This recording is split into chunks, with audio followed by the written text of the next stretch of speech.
श्रीमच्छंकर भगवत पूज्य गुरुभ्यो नमः। वंदेदं सच्चिदानंदं निधिवर्यं महामहिम वेदांतसारज्ञं सदाहं संप्रदायज्ञं संयमीन्द्रं सदाश्रयं सच्चिदानंदं सदाचार्यं श्री श्री श्री सच्चिदानंदेन्द्र सरस्वती महादृश्योऽपि स्वभक्तानां दृश्यो भवति यः सदा अचिंत्य महिमानंतम आश्रये अभीष्ट सिद्धये।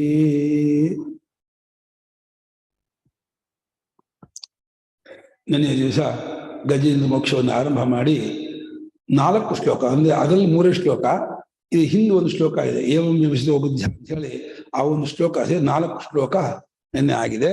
ಇವತ್ತು ಮುಂದಕ್ಕೆ ನೋಡೋಣ. ಗಜೇಂದ್ರ ಬಹಳ ಆಪತ್ತಿಗೆ ಸಿಕ್ಕಾಕೊಂಡು ಆ ಪರಮಾತ್ಮನ ಸ್ತೋತ್ರ ಮಾಡ್ತಾ ಇದ್ದಾನೆ.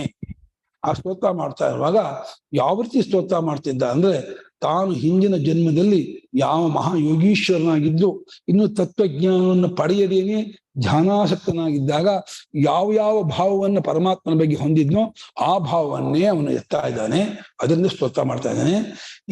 ಇವತ್ತಿನ ಶ್ಲೋಕ ಈ ರೀತಿ ಇದೆ, ಹೇಳಿ. ಕಾಲೇನ ಪಂಚತ್ವಂ ಇತೇಷು ಕೃತ್ಸ್ನಶಃ ಲೋಕೇಶು ಪಾಲೇಶು ಚ ಸರ್ವಹೇತುಷು ತಮಸ್ತದಾಸೀತ್ ಗಹನಂ ಗಭೀರಂ ಯಸ್ತಸ್ಯ ಪಾರೇಭಿ ವಿರಾಜತೆ ವಿಭುಃ. ಕಾಲೇನ ಪಂಚತ್ವಮಿತೇಷು, ಕಾಲದ ಒಂದು ಪ್ರವಾಹಕ್ಕೆ ಸಿಕ್ಕಾಕೊಂಡು ಎಲ್ಲವೂ, ಪಂಚತ್ವ ಅಂದ್ರೆ ಮರಣ ಅಂತ ಅರ್ಥ. ಬಾಲ್ಯ, ಕೌಮಾರ, ಯೌವನ, ವಾರ್ಧಕ್ಯ, ಪಂಚತ್ವ 5ನೇದು ಮರಣ. ಅದ ಪಂಚತ್ವಂಗತಃ ಅಂತ ಸಂಸ್ಕೃತದಲ್ಲಿ ಪಂಚತ್ವವನ್ನು ಹೊಂದಿದ್ರನ್ನ ಮರಣ ಹೊಂದಿದ್ರು ಅಂತ. ಈ ಕಾಲದ ಒಂದು ಸೆಳೆತಕ್ಕೆ ಸಿಕ್ಕಾಕೊಂಡು, ಕಾಲದ ಒಂದು ಪಟ್ಟಿಗೆ ಪಂಜಿಗೆ ಸಿಕ್ಕಾಕೊಂಡು ಇಡೀ ಜಗತ್ತೇ ಬದಲಾವಣೆ ಆಗ್ತಾ ಇದೆ, ನಾಶ ಆಗ್ತಾ ಇದೆ. ಕಾಲೋ ಜಗದ್ಭಕ್ಷಕ ಅಂತಲೇ ಕಾಲಪುರುಷ ಅನ್ನೋನು ಇಡೀ ಜಗತ್ತನ್ನೇ ನುಗ್ಗಾಕ್ತಾನೆ. ಈ ಬ್ರಹ್ಮಾಂಡವನ್ನು ಕೂಡ ಒಂದು ಕಾಲದಲ್ಲಿ ಅಡಗಿಸ್ಬಿಡ್ತಾನೆ ಕಾಲಪುರುಷ. ಕಾಲಪುರುಷನ ಪರಮಾತ್ಮನೇ. ಕಾಲ ಕಲಯತಾಮಹಂ ಅಂತ ಗೀತೆಯಲ್ಲಿ ಕಾಲಾತ್ಮನಾಗಿ ನಾನೇ ಜಗತ್ತಿನ ಎಲ್ಲರ ಬದಲಾವಣೆ, ಎಲ್ಲದರ ಆವಿರ್ಭಾವ, ತಿರೋಭಾವ ಅಷ್ಟಕ್ಕೂ ಕಾಲರೂಪದಲ್ಲಿ ನಾನೇ ಮಾಡ್ತಾ ಇದ್ದೀನಿ. ಹಾಗಾಗಿ ಗಜೇಂದ್ರ ಹೇಳ್ತಿದ್ದಾನೆ, ಸ್ವಾಮಿ ಪರಮಾತ್ಮ, ಇಡೀ ಲೋಕಪಾಲರು ಎಲ್ಲರೂ ಕೂಡ ಕಾಲದಿಂದ ಒಂದಾಂದು, ಅದೆಲ್ಲ ಕಾಲಕ್ಕೆ ಲಿಮಿಟ್ ಆಗಿರೋರು, ಕಾಲ ಸಿಕ್ಕಾಕೊಂಡವರು. ಕಾಲದಿಂದ ಎಲ್ಲರೂ ಪಂಚತ್ವವನ್ನು ಹೊಂದಲಾಗಿ, ಅಂದ್ರೆ ಮರಣವನ್ನು ಹೊಂದಲಾಗಿ, ಅಸ್ತವಾಗಲಾಗಿ, ಎಲ್ಲವೂ ಅದರ್ಶವಾಗಲಾಗಿ, ಗೋಚರವಾಗದೇ ಇದ್ದಾಗ ನೀನು ಹೇಗಿರ್ತೀಯ? ಅದು ಲೋಕೇಶು ಪಾಲೇಶು ಸರ್ವಹೇತುಷು ಅಂತ ಹೇಳ್ತಾ ಇದ್ದಾನೆ ಗಂಧಾಯನ ಮುಖ್ಯ. ಸಮಸ್ತಕ್ಕೂ ಕಾರಣವಾಗಿರ್ತಕ್ಕಂತಹ ಪಂಚಭೂತಗಳು ನಾಶವಾಗ್ಬಿಡುತ್ತಂತೆ. ಲೋಕಗಳು ಭೂರಾದಿ ಸಪ್ತಲೋಕಗಳು, ಲೋಕಪಾಲಕರು ಅಂದ್ರೆ ಇಂದ್ರಾದಿ ದೇವತೆಗಳು, ಇನ್ನು ಸಮಸ್ತ ಸ್ಥಾವರ ಜಂಗಮವು ಸಮಸ್ತವೂ ಒಂದು ಕಾಲದಲ್ಲಿ ನಾಶವಾಗಿ ಈ ಲೋಕಕ್ಕಲ ಕಾರಣವಾದ ಪಂಚಭೂತಗಳು ಕೂಡ ನಾಶ ಆದ ಕೂಡಲೇ ನೀನು ಯಾವ ರೀತಿ ಇರ್ತೀಯ ಅಂದ್ರೆ, ಗಹನಂ ಗಭೀರಂ ತಮಃ. ಗಹನ ಅಂದ್ರೆ ಆಳವಾದ, ಗಹನ ಅಂದ್ರೆ ಅರ್ಥವಾಗದ, ನಮ್ಮ ಬುದ್ಧಿಗೆ ಎಟಕದ, ನಿಲುಕದೇ ಇರುವ, ಗಭೀರ ಅಂದ್ರೆ ಆಳವಾದಂತಹ, ತಮಃ ಅಂದ್ರೆ ಅವ್ಯಾಕೃತ, ಅವ್ಯಕ್ತ. ಆ ಒಂದು ಸ್ಥಿತಿಯಲ್ಲಿ ಜಗತ್ತೆಲ್ಲ ಅಡಗಿಸ್ಕೊಂಡ್ಬಿಡ್ತೀಯ, ಜಗತ್ತೆಲ್ಲವನ್ನು ಪೂರ್ತಿ ವನ್ಮ ಮಾಡ್ಕೊಂಡ್ಬಿಡ್ತೀಯ. ಆ ಇಡೀ ಜಗತ್ತೆಲ್ಲವೂ ಪ್ರಳಯ ಕಾಲದಲ್ಲಿ, ಇಲ್ಲಿ ಪ್ರಳಯ ಅಂದ್ರೆ ಬರೀ ನೀರಿಂದ ಇದಾಗೋದು ಅಂತ ಅರ್ಥ ಅಲ್ಲ. ಪ್ರಕರ್ಷೇಣ ಲಯ ಪ್ರಲಯ, ಪೂರ್ತಿ ಅದು ನಾಮರೂಪಗಳನ್ನೇ ಕಚ್ಕೊಂಡ್ಬಿಡತ್ತೆ.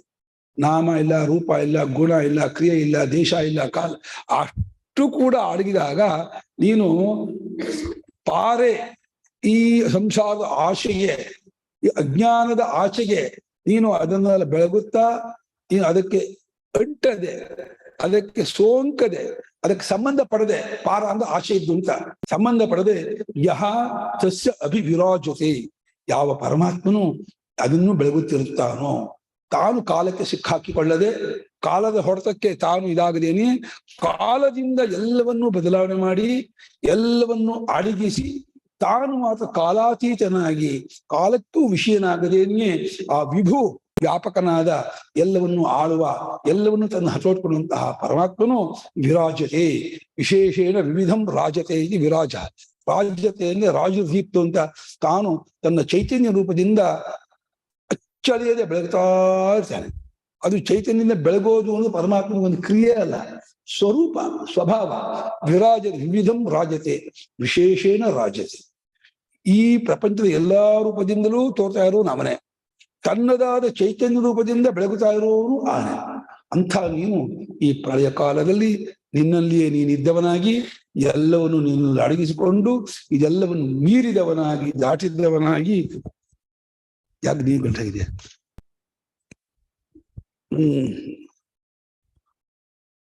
ಎಲ್ಲವನ್ನು ಮೀರಿದವನಾಗಿ ಈ ಎಲ್ಲವನ್ನು ಬೆಳಗುತ್ತಿರ್ತೀಯಲ್ಲ, ಅಂಥ ಪರಮಾತ್ಮವನ್ನು ನಾನು ಶರಣ ಹೊಂದಿದ್ದೇನೆ. ಆ ಪರಮಾತ್ಮನೇ ನನಗೆ ಗತಿ, ಅವನೇ ನನ್ನನ್ನು ಪಾರು ಮಾಡಬೇಕು, ಆತನೇ ನನ್ನ ದುಃಖ ಪರಿಹಾರ ಮಾಡಬೇಕು, ಕಷ್ಟ ಪರಿಹಾರ ಮಾಡಬೇಕು. ಆ ಕಷ್ಟ ಪರಿಹಾರದಲ್ಲೂ ನಾನು ತಾತ್ಕಾಲಿಕ ಕಷ್ಟ ಪರಿಹಾರವನ್ನು ಕೇಳ್ಕೊಳ್ತಾ ಇಲ್ಲ, ಆತ್ಯಂತಿಕ ಮತ್ತೆ ಕಷ್ಟ ಬರದೇ ಇರೋ ಹಾಗೇನೆ ನಾನು ನಿನಗೆ ನೋಡ್ಕೋಬೇಕು, ನಾನು ನಿನಗೆ ಶರಣ ಹೊಂದಿದ್ದೇನೆ ಅಂತ ಹೇಳ್ತಾ ಆಮೇಲೆ ವರ್ಣನೆ ಮಾಡ್ತಾನೆ. ನಯಸ್ಯ ದೇವಾಃ ಹೇಳಿ ಋಷಯ ಪದಂ ವಿದುಃ ಜಂತುಃ ಪುನಃ ಕೂರ್ಹತಿ ಗಂತುಮೀರಿತುಂ ಯಥಾ ನಟಸ್ಯ ಆಕೃತಿಭಿರ್ವಿಚೇಷ್ಟತಃ ದುರತ್ಯಯ ಅನುಕ್ರಮಣಃ ಸಮಾವತು. ನಾನು ಈ ಭಾಗವತ ಶ್ಲೋಕ ತುಂಬಾ ಬಿಗಿ ಸಂಸ್ಕೃತ ಇದೆಯಲ್ಲ, ಸಾಮಾನ್ಯ ರಾಮಾಯಣ ಸಂಸ್ಕೃತ, ಮಹಾಭಾರತ ಸಂಸ್ಕೃತ, ಬೇರೆ ಸಂಸ್ಕೃತ ಎಲ್ಲ ಸರಳವಾಗಿರುತ್ತೆ. ಭಾಗವತ ಸಂಸ್ಕೃತ ಮಾತ್ರ ಅಷ್ಟು ಸುಲಭವಾಗಿ ಅರ್ಥವಾಗೋದಿಲ್ಲ, ಸ್ವಲ್ಪ ಕ್ಲಿಷ್ಟವಾಗಿರುತ್ತೆ. ಆ ಭಾಷೆಯು ವೈದಿಕ ಭಾಷೆ, ಕ್ಲಿಷ್ಟ ಪ್ರಯೋಗ, ಅಪರೂಪ ಪ್ರಯೋಗವು ಬಹಳ ಲೋಕದಲ್ಲಿ ಸಾಮಾನ್ಯ ಪ್ರಯೋಗ ಇರಲ್ಲ. ಹಾಗಾಗಿ ನಾನು ಅದನ್ನು ತುಂಡು ಮಾಡಿ ನಿಮ್ಗೆ ಹೇಳ್ಕೊಡ್ತೀನಿ. ಯಾಕೆಂದ್ರೆ ತಪ್ಪಾಗಿ ಹೇಳಬಾರ್ದು. ಒಂದು, ಅಕಸ್ಮಾತ್ ಸ್ವಲ್ಪ ಸಂಸ್ಕೃತದ ಪರಿಚಯ ಇದ್ರೆ ಪದಚ್ಛೇದ ಮಾಡಿದಾಗ ನಿಮಗೆ ಈ ಅರ್ಥ ಇರಬಹುದೋ ಅಂತ ಒಂದು ತೋರಿಕೆ ಬರ್ಬೋದು. ಅದಕ್ಕೋಸ್ಕರವಾಗಿ ನಾನು ಪದ ಒಡೆದು ತೋರಿಸ್ತೀನಿ. ಪೂರ್ತಿ ಲೈನೇ ಹೇಳಿಬಿಟ್ರೆ ನಿಮಗೆ ಹೇಳೋದು ಕಷ್ಟ ಆಗತ್ತೆ, ಹೇಳಕ್ಕಾಗೋದಿಲ್ಲ. ಹಾಗಾಗಿ ಒಡೆದು ಹೇಳ್ಕೊಳ್ತಾ ಇದ್ದೀನಿ. ಆತ ಹೇಳ್ತಿದ್ದಾನೆ, ಸ್ವಾಮಿ ಪರಮೇಶ್ವರ ಪರಮಾತ್ಮ ದೇವಾಹ ಋಷಯ ಯಸ್ಯ ಪದಂ ನವಿದುಹು. ದೇವತೆಗಳು ಕೂಡ ಹುಡುಕ್ತಾ ಇದ್ದಾರೆ ಪರಮಾತ್ಮ ಸ್ಥಾನ ಏನು. ಆ ಗೀತೆಯಲ್ಲಿ ಹೇಳಲ್ಲ, 11ನೇ ಅಧ್ಯಾಯದಲ್ಲಿ ತ್ವಮಾದಿದೇವ ಪುರುಷ ಪುರಾಣ ಪವಸ್ಯ ವಿಶ್ವಸ್ಯ ಪರನ್ನಿಧಾನದ ಅರ್ಜುನ ವಿಶ್ವ ಸ್ತೋತ್ರ ಮಾಡಿದಾಗೇನೆ ನೀನು ದೇವತೆಗಳಿಗೂ ದೇವವಾಗಿ, ದೇವತೆಗಳಿಗೂ ಕೂಡ ನೀನು ಎಟಕದವನು, ನಿಲುಕದವನು, ವಿಷಯನಾಗದವನು. ಈ ದೇವತೆಗಳನ್ನು ಎರಡು ಅರ್ಥ ಮಾಡಿದ್ದಾರೆ. ದೇವಾಹ ಅಂದ್ರೆ ಇಂದಾದಿ ದೇವತೆಗಳು ಒಂದು ಅರ್ಥ, ಇಂದ್ರಿಯಗಳನ್ನು ದೇವಾಹ ಅಂತ ಹೇಳ್ತಾರೆ. ಯಾಕೆ ಇಂದ್ರಿಯಗಳನ್ನು ದೇವಾಹ ಅಂತ ಹೇಳ್ತಾರೆ ಅಂದ್ರೆ, ದೇವ ಅನ್ನುವ ಪದ ದಿವು ಕ್ರೀಡಾ ವಿಜಿಗೀಷ ಅನ್ನೋ ಧಾತು, ಅಂದ್ರೆ ಬೆಳಗೋದು ಅರ್ಥ. ಯಾವ್ದು ಬೆಳಗತ್ತೋ ಅದೆಲ್ಲ ದೇವತೆಗಳು. ಕಣ್ಣು ರೂಪವನ್ನು ಬೆಳಗತ್ತೆ, ಕಿವಿ ಶಬ್ದವನ್ನು ಬೆಳಗತ್ತೆ, ಮೂಗು ವಾಸನೆಯನ್ನು ಬೆಳಗತ್ತೆ. ಒಂದೊಂದು ಇಂದ್ರಿಯವು ಒಂದೊಂದು ವಿಷಯವನ್ನು ಬೆಳಗೋದ್ರಿಂದ ಇಂದ್ರಿಯಗಳನ್ನು ದೇವತೆಗಳು ಕರೀತಾರೆ ಶಾಸ್ತ್ರದಲ್ಲಿ. ಹಾಗೆ ಇಂದ್ರಿಯಕ್ಕೆ ಅಭಿಮಾನಿ ದೇವತೆ ಇದನ್ನ ಸೂರ್ಯೋಮೇ ಚಕ್ಷುಶ್ರಿತ, ಅಗ್ನಿರ್ಮೇ ವಾಚುಶ್ರಿತ, ದಿಶೋಮೇ ಶ್ರೋತೇಶ್ರಿತ, ವಾಯು ನಾಸಿಕಾಮಿಶ್ರಿತ, ವಾಯು ಪ್ರಾಣಮಿಶ್ರಿತ ಅಂತೇಳಿ ಒಂದೊಂದು ಇಂದ್ರಿಯಕ್ಕೂ ಒಂದೊಂದು ದೇವತೆ ಅನುಗ್ರಹ ಮಾಡ್ತಾ ಅದನ್ನ ನಡೆಸ್ತಾ ಇದೆ ಅಂತ. ಅದರಿಂದ ಅಧ್ಯಾತ್ಮವಾದ ಚಕ್ಷುರಾದಿ ದೇವತೆಗಳು, ಆದಿದೈವಿಕವಾದ ಇಂದಾದಿ ದೇವತೆಗಳು ಎಲ್ಲರೂ ಕೂಡ ಇಷ್ಟೆಲ್ಲ ಪ್ರಭಾವವಂತರಾಗಿ ಅಣಿಮಾದ ಈಶ್ವರನ್ನು ಕೂಡ್ಕೊಂಡವರಾಗಿ ಸಮಸ್ತ ಜ್ಞಾನಿಷಾಗಿ ತತ್ವಗುಣ ಕೊಡದಲ್ಲಿ ಕೂಡ ನಿನ್ನ ಸ್ಥಾನವನ್ನು ಅಲ್ಲಿದ್ದಾರೆ. ಅವರಿಗೂ ನೀನು ವಿಷಯನಾಗುವನಲ್ಲ, ಅವನಿಗೂ ನೀನು ಗೋಚರನಾಗುವನಲ್ಲ. ನಯಸ್ಯ ದೇವಾಹ ಋಷಯ, ದೇವಾಹ ಇಂದಾದಿ ದೇವತೆಗಳು ಮತ್ತು ಋಷಯ ಅಂದ್ರೆ ಭಗವಾದ ಋಷಿಗಳು ಕೂಡ ಯಾವ ಪರಮಾತ್ಮನ ಅರಿಯರು ಅಂತ ಅವನು ಅಂದ್ರೆ ಅವರ ಮನಸ್ಸಿಗೂ ಬುದ್ಧಿಗೂ ವಿಷಯನಾಗದವನು ಅಂತ. ಯಾರ ಮನಸ್ಸಿಗೂ ಬುದ್ಧಿಗೂ ವಿಷಯನಾಗದೇ ಇರೋದು ಅನ್ನೋದೇ ಅವನ ಸ್ವಭಾವ, ಅವನ ಸ್ವರೂಪ, ಆ ಪರಮಾತ್ಮ ಸ್ವರೂಪ ಅಂತಾರೆ. ಹಾಗಾಗಿ ನೀನು ಯಾರಿಗೂ ಸಿಕ್ಕಾಕೊಂಡವನಲ್ಲ, ಯಾರಿಗೂ ನೀನು ಗೋಚರನಾದವನಲ್ಲ, ಯಾರಿಗೂ ವಿಷಯನಲ್ಲ. ಹೀಗಿದ್ದಾಗ ಜಂತು ಕೋರ್ಹತಿ ಪುನಃ. ಸಾಮಾನ್ಯ ಮನುಷ್ಯ ಭೂಲೋಕದನ್ನು ಎಂತ ಸಮರ್ಥರಾಗ್ತಾನೆ ಅದಕ್ಕೆ ಹೇಳೋಣ ಪರಮಾತ್ಮ, ನೀನೇ ಹೇಳು. ಇಂದಾದಿ ದೇವತೆಗಳೇ ಪಲ್ಟಿ ಹೊಡಿತಾರೆ, ಅವರಿಗೆ ಆಗಲ್ಲ, ಅವರಿಗೆ ಗೋಚರ ಆಗಲ್ಲ ಅಂದ್ಮೇಲೆ ಸಾಮಾನ್ಯ ಜಂತು ಮನುಷ್ಯ ಅವನು ಅರಿತಾನೆ, ಅವನು ವಿಷಯ ಮಾಡ್ಕೊತಾನೆ ಪರಮಾತ್ಮನ, ಅವನಿಗೆ ಗೋಚರ ಆಗ್ತಾನ. ಕಹ ಅರ್ಹತಿ ಗಂತು, ಗಂತು ಅಂದ್ರೆ ಅವಗಂತು, ಹೋಗಲು ಅಂದ್ರೆ ತಿಳ್ಕೊಳ್ಳಲು ಅಂತ. ಮನುಷ್ಯನು ಅಲ್ಪವೀರ್ಯ, ಅಲ್ಪ ವಿದ್ಯೆ, ಅಲ್ಪ ಬುದ್ಧಿ, ಅಲ್ಪ ಆಯುಷ್ಯ, ಅಲ್ಪ ಶಕ್ತ ಎಲ್ಲವೂ ದೇವತೆ ಕಂಪೇರ್ ಮಾಡಿದ್ರೆ 1000 ಅಲ್ಲ 1,00,000, 1,00,000 ಅವ್ರಿಗಿರೋ ಸಾಮರ್ಥ್ಯ 1,00,000ದ 1ನೇ ಭಾಗ ನಮಗಿದೆ. 1 ಕೋಟಿ ಅವ್ರಿಗೆ ಅಷ್ಟು ಶಕ್ತಿ ಇದೆ. ಹಿಂದಾಗಿರ್ತೀವಿ ಅವಳೇ ಸಹೈವ ಸಂತಂ ನವಿಜಾನಂತಿ ದೇವಾ ಇದೆ. ಜ್ಯೋತಿಯಲ್ಲೇ ಇದ್ರು ಕೂಡ ಚಕ್ರಾದ್ರೂ ಇರ್ತಾ ಇಲ್ಲ, ಇಂದಾದ್ರೂ ಅರಿತಾ ಇಲ್ಲ, ಸುಖ ಹೇಳ್ತದೆ. ತಮಾಷೆ ಮಾಡ್ತಿದೆ.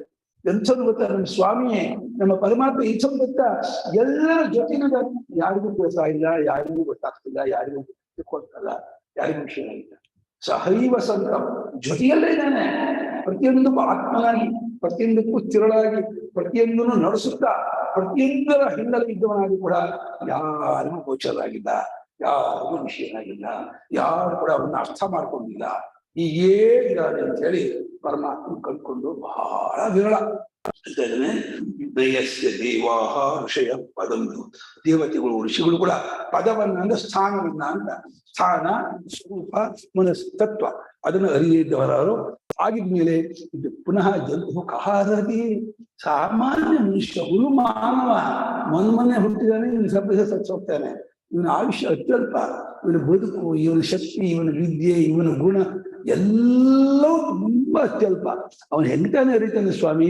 ಹೀಗಿರ್ಬೇಕಾದ್ರೆ ಹೇಗೆ ಅಂದ್ರೆ ನಿನ್ನ ಸ್ವರೂಪ ಯಥಾ ನಟಸ್ಯ ಆಕೃತಿ ವಿಚೇಷ್ಟ. ನಟ ಬೇರೆ ಬೇರೆ ಬೇರೆ ಬೇರೆ ವೇಷ ಹಾಕೊಂಡು ಬರ್ತಾ ಇರ್ತಾನೆ. ಬೇರೆ ಬೇರೆ ಬೇರೆ ವೇಷ ಹಾಕೊಂಡು ಬಂದ್ರೆ ಅವನನ್ನು ಯಾರು ಅಂತ ನಮ್ಗೆ ಹೆಚ್ಚಿಕೊಳ್ಳೋಣ. ರಾಮನ ವೇಷ ಹಾಕೋತಾನೆ, ರಾಮನ ವೇಷ ಹಾಕೋತಾನೆ, ಇನ್ನೊಬ್ಬರ ವೇಷ ಅವನೇ ಅನೇಕ ವೇಷವನ್ನು ಹಾಕೊಂಡು ಬಂದ್ರೆ ಆ ವೇಷ ಹಾಕೊಂಡು ಬಂದಂತ ವ್ಯಕ್ತಿಯು ಇಂಥವನ್ನೇ ನಾವು ಹೆಂಗೆ ಗುರುತಿಸೋಣ. ಅವನ ವೇಷ ನಮ್ಗೆ ಅವನ ನಿಜ ಸ್ವರೂಪಕ್ಕೆ ಮರೆಮಾಚ್ತಾ ಇದೆ. ಹಾಗೆ ಈ ನಾಮರೂಪಗಳು ನಿನ್ನ ನಿಜ ಸ್ವರೂಪವನ್ನು ಮರೆಮಾಚ್ತಾ ಇದೆ, ತೋರಿಸ್ತಾ ಇಲ್ಲ, ಬಿಡ್ತಾ ಇಲ್ಲ, ನಿನ್ನನ್ನು ಕಂಡುಕೊಳ್ಳೋದು ಬಿಡ್ತಾ ಇಲ್ಲ. ಈ ನಾಮರೂಪಗಳಿಂದ ನೀನು ಅನೇಕ ಪ್ರಕಾರವಾಗಿ ತೋರ್ಕೊಳ್ತಾ ಇದೆಯಾ. ನೀನು ನಿನ್ನ ನಿಜ ತತ್ವವನ್ನ ಕಾಣುವುದಕ್ಕೆ, ತಿಳಿಯುವುದಕ್ಕೆ ಈ ನಾಮರೂಪ ಬಿಡ್ತಾ ಇಲ್ಲ, ಒತ್ತು ಮಾಡ್ತಾ ಇಲ್ಲ. ಹಾಗಾಗಿ ನೀನು ಅತ್ಯಂತವಾಗಿ ಅದರ ಆಳವಾಗಿ ಆತ್ಮವಾಗಿ ತಿರುಳಾಗಿದೆಯಾ. ಹಾಗಾಗಿ ಯಥಾ ನಟಸ್ಯ ಆಕೃತಿ ಬೀಹಿನ ಆಕಾರ, ಬೇರೆ ಬೇರೆ ಬೇರೆ ಆಕಾರಗಳಿಂದ ಚೇಷ್ಟೆ ಮಾಡ್ತಿರುವಂತಹ ನಟನ ಸ್ವರೂಪವು ದುರತ್ಯಯ, ದುಃಖೇನ ಪ್ರತ್ಯೇಕ ಶಕ್ಯ, ದಾಟುವುದಕ್ಕಾಗೋದಿಲ್ವೋ, ಇದಮಿಥಮ್ಮಂತ ಮಾಡ್ಕೊಳಕ್ಕಾಗೋದಿಲ್ವೋ ಅಂತ ಎಲ್ಲವನ್ನು ಅನುಕ್ರಮಣ, ಎಲ್ಲವನ್ನು ದಾಟಿರ್ತಕ್ಕಂತಹ ಆ ಪರಮಾತ್ಮನು ಸಮಾವತು, ಆತ ನನ್ನನ್ನು ಕಾಪಾಡಲಿ, ನನ್ನನ್ನು ಕಾಪಾಡಲಿ ಎಂದರೆ ನನ್ನ ಅಜ್ಞಾನವನ್ನು ಪರಿಹಾರ ಮಾಡುವ ಮೂಲಕ ತನ್ನ ನಿಜ ಸ್ವರೂಪವನ್ನು ನನಗೆ ತೋರಿಸಲಿ, ನನಗೆ ಅವನ ತತ್ವ ಗೊತ್ತಾಗಲಿ ಮಾಡಲಿ. ಇಲ್ಲಿ ಮಾಂ ಸಹ ಅವತು, ನನ್ನನ್ನು ಅವನು ಕಾಪಾಡಲಿ ಅಂದ್ರೆ ಈ ನನ್ನ ತರ ಏನಿದೆ, ಈ ಅಹಂತ ಏನಿದೆ, ಈ ಪರಿಚ್ಛಿನ್ನ ಬುದ್ಧಿ ಏನಿದೆ, ಇದನ್ನು ಪರಿಹಾರ ಮಾಡಿ ಇದನ್ನ ತೆಗೆದುಹಾಕಿ ಇದು ಬಾಧೆ ಮಾಡಿ ಅವನ ನಿಜ ರೂಪವನ್ನ ನನಗೆ ಅರ್ಥ ಆಗುವ ಹಾಗೆ ಪರಮಾತ್ಮ ಮಾಡಿಕೊಡ್ತಾನೆ. ಅದು ಸಮಾವತು, ಅವನನ್ನು ಕೇಳ್ಕೊಳ್ತೇನೆ. ನನಗೆ ಎಂದಿಗೂ ಹುಟ್ಟಿಲ್ಲದ, ಬದಲಾವಣೆ ಇಲ್ಲದ, ವಿನಾಶ ಇಲ್ಲದ, ಮರ ಇಲ್ಲದೆ ಇರುವ ಏಕರೂಪವಾದಂತಹ ತತ್ವ ನನಗೆ ಯಾವಾಗ ಗೋಚರವಾಗುವ ಹಾಗೆಯೇ ಆ ಪರಮೇಶ್ವರ ಅವನಿಗೆ ಮಾಡಿಕೊಡುತ್ತೆ, ಆ ಪರಮಾತ್ಮ ಅದಕ್ಕೆ ತಿಳಿಸಿಕೊಡುತ್ತೆ. ಗಜೇಂದ್ರ ಈ ರೀತಿ ಶ್ಲೋಕ ಮಾಡ್ತಾ ಇದ್ದೇನೆ. ಮುಂದಿನ ಶ್ಲೋಕ ನೋಡೋಣ.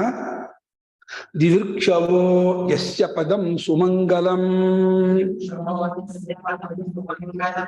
ಯುಕ್ತ ಸಂಗಾಹ ಮುನಯಃ ಸುಸಾಧವಃ ಚರಂತ್ಯಲೋಕವ್ರತ ಅಲೋಕವ್ರತಂ ಮಾಡ್ಬಿಡಿ. ಚರಂತ್ಯಲೋಕವ್ರತಂ ಔರಣಂ ವನೇ ಭೂತಾತ್ಮಭೂತಾಃ ಸುಹೃದ ಸಮೇ ಗತಿ. ಯಸ್ಯ ಪದಂ, ಯಸ್ಯ ಸ್ಥಾನಂ, ಪದ ಅಂದ್ರೆ ಸ್ಥಾನ, ಸ್ವರೂಪ, ತತ್ವ ಎಲ್ಲಕ್ಕೂ ಪದ ಅಂತ ಹೇಳ್ತಾರೆ. ಅದನ್ನ ದಿದೃಕ್ಷವ, ದ್ರಷ್ಟುಮಿಚ್ಛವ, ದಿದೃಕ್ಷ ಕಾಣಬೇಕು, ತಿಳ್ಕೋಬೇಕು, ಅರ್ಥ ಮಾಡ್ಕೋಬೇಕು, ನಮ್ಗೆ ಕಥಕತ್ತಿದೆ ಬರಬೇಕು, ನಾನು ಮುಕ್ತನಾಗಬೇಕು ಅಂತೇಳಿ ಯಾವಾಗ ಪರಮಾತ್ಮನ ಪದವನ್ನ, ಇಂಥ ಪದ ಸುಮಂಗಲಂ ಪದ, ಅತ್ಯಂತ ಮಂಗಲಕರವಾದ, ಅತ್ಯಂತ ಶೋಭಾಯಮಾನವಾದ, ಆನಂದ ರೂಪವಾದ, ಶಾಂತಿ ಸಮೃದ್ಧವಾದ ಯಾವ ಪರಮಾತ್ಮನ ತತ್ವವನ್ನ ಕಾಣಬೇಕು, ತಿಳಿಬೇಕು, ಗೊತ್ತು ಮಾಡ್ಕೋಬೇಕು, ಅರ್ಥ ಮಾಡ್ಕೋಬೇಕು, ಅದು ನನಗೆ ಒಂದಾಗಬೇಕು. ಈ ನನ್ನ ಪರಿಚಯ ಬುದ್ಧಿ ಬಿಟ್ಕೋಬೇಕು, ಅಜ್ಞಾನ ಕಳ್ಕೋಬೇಕು ಅಂತ ಹೇಳಿ ಅಹರ್ನಿಶ ಹಗಲು ರಾತ್ರಿ ವಿಮುಕ್ತ ಸಂಗಾಹ. ಆ ಋಷಿಗಳು, ಮುನಿಗಳು, ಮುನೇಹ ಅಂದ್ರೆ ಆ ಪರಮಾತ್ಮ ಚಿಂತಕರಾಗಿರ್ತಕ್ಕಂಥ ಯೋಗಿಗಳು ಎಲ್ಲಾ ಸಂಘವನ್ನು ಬಿಟ್ಟು ಮನೆ ತೊರೆದರು, ಬಂಧುಗಳನ್ನು ತೊರೆದರು, ಸಂಪತ್ತನ್ನು ಬಿಟ್ಟರು. ನಂಗೆ ಬೇಡ, ನನಗೆ ಇದರಿಂದ ಪರಮಾತ್ಮ ಪ್ರಾಪ್ತಿಗೆ ಅಡ್ಡಿ ಆಗತ್ತೆ ಅಂದ್ರೆ ನಾನು ಇದನ್ನ ಇಟ್ಕೊಳ್ಳಲ್ಲ. ಪರಮಾತ್ಮ ಪ್ರಾಪ್ತಿಗೆ ಯಾವ್ದು ನನಗೆ ಅಡ್ಡಿ ಮಾಡುತ್ತೋ ಅದೆಲ್ಲವನ್ನು ಬಿಟ್ಟು ಆ ಪರಮಾತ್ಮನನ್ನೇ ಗುರಿ ಇಟ್ಕೊಂಡು ಆತನನ್ನೇ ನಾನು ಸೇರ್ಬೇಕು ಅಂದ್ಕೊಂಡು ನಾನು ಆ ಮಾರ್ಗದಲ್ಲಿ ಹೋಗ್ತೀನಿ ಅಂತ ಹೇಳಿ ವಿಮುಕ್ತ ಸಂಗಾಹ. ಮುಕ್ತ ಸಂಘರು, ಸಂಘ ಅಂದ್ರೆ ಅಂಟು ಅಂತ, ಅಂಟು ಅಭಿಮಾನ ಅಂತ. ಎಲ್ಲ ಅಂಟನ್ನು ಕಾಚ್ಕೊಂಡಿದ್ದಾರೆ, ಅಭಿಮಾನವನ್ನು ಕಾಚ್ಕೊಂಡಿದ್ದಾರೆ. ಮನುಷ್ಯನಿಗೆ ಅಂಟು ಬರೋದು ಬಂಧುಗಳ ಅಂಟು ಬರುತ್ತೆ, ಪದಾರ್ಥಗಳ ಅಂಟು ಬರುತ್ತೆ, ಕರ್ಮಗಳ ಅಂಟು ಬರುತ್ತೆ, ಕರ್ತವ್ಯದ ಅಂಟುಗಳೆಲ್ಲ ಇದೆ. ನಮ್ಗೆ ಕರ್ತವ್ಯ ಇದೆ, ಇದನ್ನು ಮಾಡ್ಬೇಕು. ನಾವು ಆ ಹುಟ್ಟು ನೆಪದಿಂದಲೇ ನಾವು ವೇದಾಂತ ಪಾಠಕ್ಕೂ ಬರಲ್ಲ, ವೇದಾಂತ ಚಿಂತನೆಗೂ ಹೋಗಲ್ಲ. ಅಯ್ಯೋ ನಂಗೆ ತುಂಬಾ ಕೆಲಸ ಇದೆ ಕಣ್ರಿ, ನಂಗಾಗಲ್ಲ. ಅಲ್ಲ, ಪುರುಸತ್ತಿಲ್ಲ, ಕೆಲಸ ಇಲ್ಲ ಅಂದ್ರೆ ಯಾವ್ದು ಎಲ್ಲಕ್ಕಿಂತ ಹೆಚ್ಚೋ ಅದಕ್ಕೆ ಪುರುಸತ್ತಿಲ್ಲ ಅಂದ್ರೆ ಅರ್ಥ ಏನು? ನೀವು ಯಾವುದಕ್ಕೂ ಪುರುಸತ್ತಿಲ್ಲ ಅಂತ ಅಂತಿರಲ್ಲಮ್ಮ. ಇವಾಗ ಉದಾಹರಣೆಗೆ ಈ ಪ್ರವಚನ ಬರೋ ಪುರುಸತ್ತಿಲ್ಲ ಅಂತ ಅಂದಿಟ್ಕೊಳ್ಳಿ. ಇದೇ ಸಮಯದಲ್ಲಿ ಅನಿವಾರ್ಯವಾಗಿ ನಮ್ಮ ಬಂಧುಗಳ ಮನೇಲಿ ಏನೋ ಫಂಕ್ಷನ್ ಆದ್ರೆ ಹೋಗಿ ಇರ್ತೀರಾ? ಅವಾಗ ಹೇಗೆ ಪುರುಸತ್ತ ನಮಗೆ? ಅದಕ್ಕೆ ಪುರುಸತ್ತಾಗತ್ತೆ, ಇದಕ್ಕೆ ಪುರುಸತ್ತಾಗಲ್ಲ ಅಂದ್ರೆ ಏನಾಯ್ತು? ಇದು ಕುಂಟು ನೆಪ. ನಾವಾಗೆ ನಮ್ಮ ಶೈವ ಮಾರ್ಗಕ್ಕೆ ಅಡ್ಡಿ ಮಾಡ್ಕೊಳ್ತಾ ಇದ್ವಿ. ಏನೇನೋ ನೆಪವನ್ನು ಒಡ್ಡಿ, ಏನೇನೋ ಕಾರಣವನ್ನು ಒಡ್ಡಿ ನಾವು ಅದಕ್ಕೆ ಹೋಗ್ತಿಲ್ಲ. ನಮ್ಗೆ ಇದು ಅನಿವಾರ್ಯತೆ ಬಂದರೆ, ನಮ್ಗೆ ಇದು ಬೇಕೇ ಬೇಕು ಅಂತ ಅನಿಸಿದ್ರೆ ನಮ್ಗೆ ಆ ನೆಪ ಬರೋದಿಲ್ಲ. ನಮ್ಗೆ ಇದಕ್ಕಿಂತ ಹೆಚ್ಚು ಇನ್ನೊಂದು ಅಂತ ಆದ್ರೆ ಅವಾಗ ಇದಕ್ಕೆ ಟೈಮ್ ಸೊನ್ನೆ ಆಗತ್ತೆ. ಯಾವುದನ್ನ ಮನುಷ್ಯ ಹೆಚ್ಚು ಮಾಡ್ಕೊಳ್ತಾನೋ ಅದಕ್ಕೆ ಟೈಮ್ ಕೊಡ್ತಾನೆ. ನಂಗೆ ತುಂಬಾ ಹೆಚ್ಚು, ನಂಗೆ ಆತ್ಮೀಜ್ಯವೇ ಹೆಚ್ಚು ಅಂತಂದವನು ಫಂಕ್ಷನ್ ಇದ್ದು ಮನೆ ನೆಂಟು ಬಿಟ್ಟು ಹೋಗ್ತಾನೆ. ಮತ್ತೆ ಹೌದು, ಏನು ಮಾಡಕ್ಕಾಗಲ್ಲ. ನನ್ನ ಬದುಕೋದು, ನನ್ನ ಆತ್ಮೀಯ ಬಿಟ್ಟಾಗ ನೀನು ಅವ್ರ ಮನೆ ಫಂಕ್ಷನ್ ಬಂದು ಏನ್ ಮಾಡ್ಲಲ್ಲಿ, ಬರೀ ಊಟ ಮಾಡ್ಕೋಸ ಬಂದ್ರೆ ನನ್ನ ಸಂಸಾರ ನಡೆಸ್ತೀರಾ ಅಂತ. ಹೌದು, ನನಗೆ ಯಾರು ಸಂಚು. ಹಾಗೆ ಆಫೀಸಿಗೆ ಹೋಗೋರು ಅವರು ಎಲ್ಲ ಫಂಕ್ಷನ್ ಹೋಗ್ತಾ ಕೂತ್ಕೊಳ್ತಾರ? ಇಲ್ಲ ಸ್ವಾಮಿ, ನಿಮ್ಗೆ ಆಫೀಸ್ ಇದೆ, ರಜಾ ಇಲ್ಲ ಅಂತಾರೆ. ಇನ್ನು ಬ್ಯಾಂಕ್ ಕೆಲಸ ಬೇರೆ, ಅವರವರ ಉದ್ಯೋಗ, ಅವರವರ ವ್ಯಾಪ್ತಿಯಲ್ಲಿದ್ದವರು ಅದಕ್ಕೆ ಪ್ರಿಯಾರಿಟಿ ಕೊಡ್ತಾರೆ. ಪ್ರಿಯಾರಿಟಿ ಇದೆ, ಪ್ರಾಮುಖ್ಯತೆ. ಯಾವುದಕ್ಕೆ ಪ್ರಾಮುಖ್ಯತೆ ಕೊಡ್ತೀವೋ ಇನ್ನೊಂದು ಸೆಕೆಂಡ್ರಿ ಆಗಿ ಆಗತ್ತೆ, ಇನ್ನೊಂದು ಗೌಣ ಆಗಿ ಆಗತ್ತೆ. ಇವಾಗ ನಮ್ಮ ಜೀವನದಲ್ಲಿ ಯಾವುದಕ್ಕೆ ಪ್ರಾಮುಖ್ಯತೆ ಕೊಡಬೇಕು, ಪ್ರಿಯಾರಿಟಿ ಯಾವುದು ಕೊಡಬೇಕು, ಯಾವ್ದು ಹೆಚ್ಚಿಂದು ನಾವೇನ್ ಅನ್ಕೋತೀವಿ? ಒಪ್ಕೊಳ್ತೀವಿ. ಅದು ಮೋಕ್ಷ ಹೆಚ್ಚಿಂದು, ಆತ್ಮಜ್ಞಾನ ಹೆಚ್ಚಿಂದು ಎಲ್ಲ ಒಪ್ಕೊಳ್ತೀವಿ. ಸರಿ, ನಮ್ಮ ಜೀವನದಲ್ಲಿ ನಾವು ಅದಕ್ಕಾಗಿ ನಾವು ಎಷ್ಟು ಡೆಡಿಕೇಟ್ ಆಗಿದ್ದೀವಿ.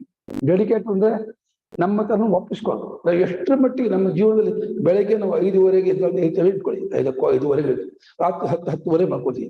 ಹೆಚ್ಚು ಕಮ್ಮಿ ಒಂದು 16-17 ಗಂಟೆಯಲ್ಲಿ ಎಷ್ಟು ಗಂಟೆ ಕಾಲ ನಾವು ಭಗವಂತನ ಚಿಂತನೆ ಅನುಸಂಧಾನಕ್ಕೆ ಟೈಮ್ ಇಡ್ತಿದ್ದೀವಿ.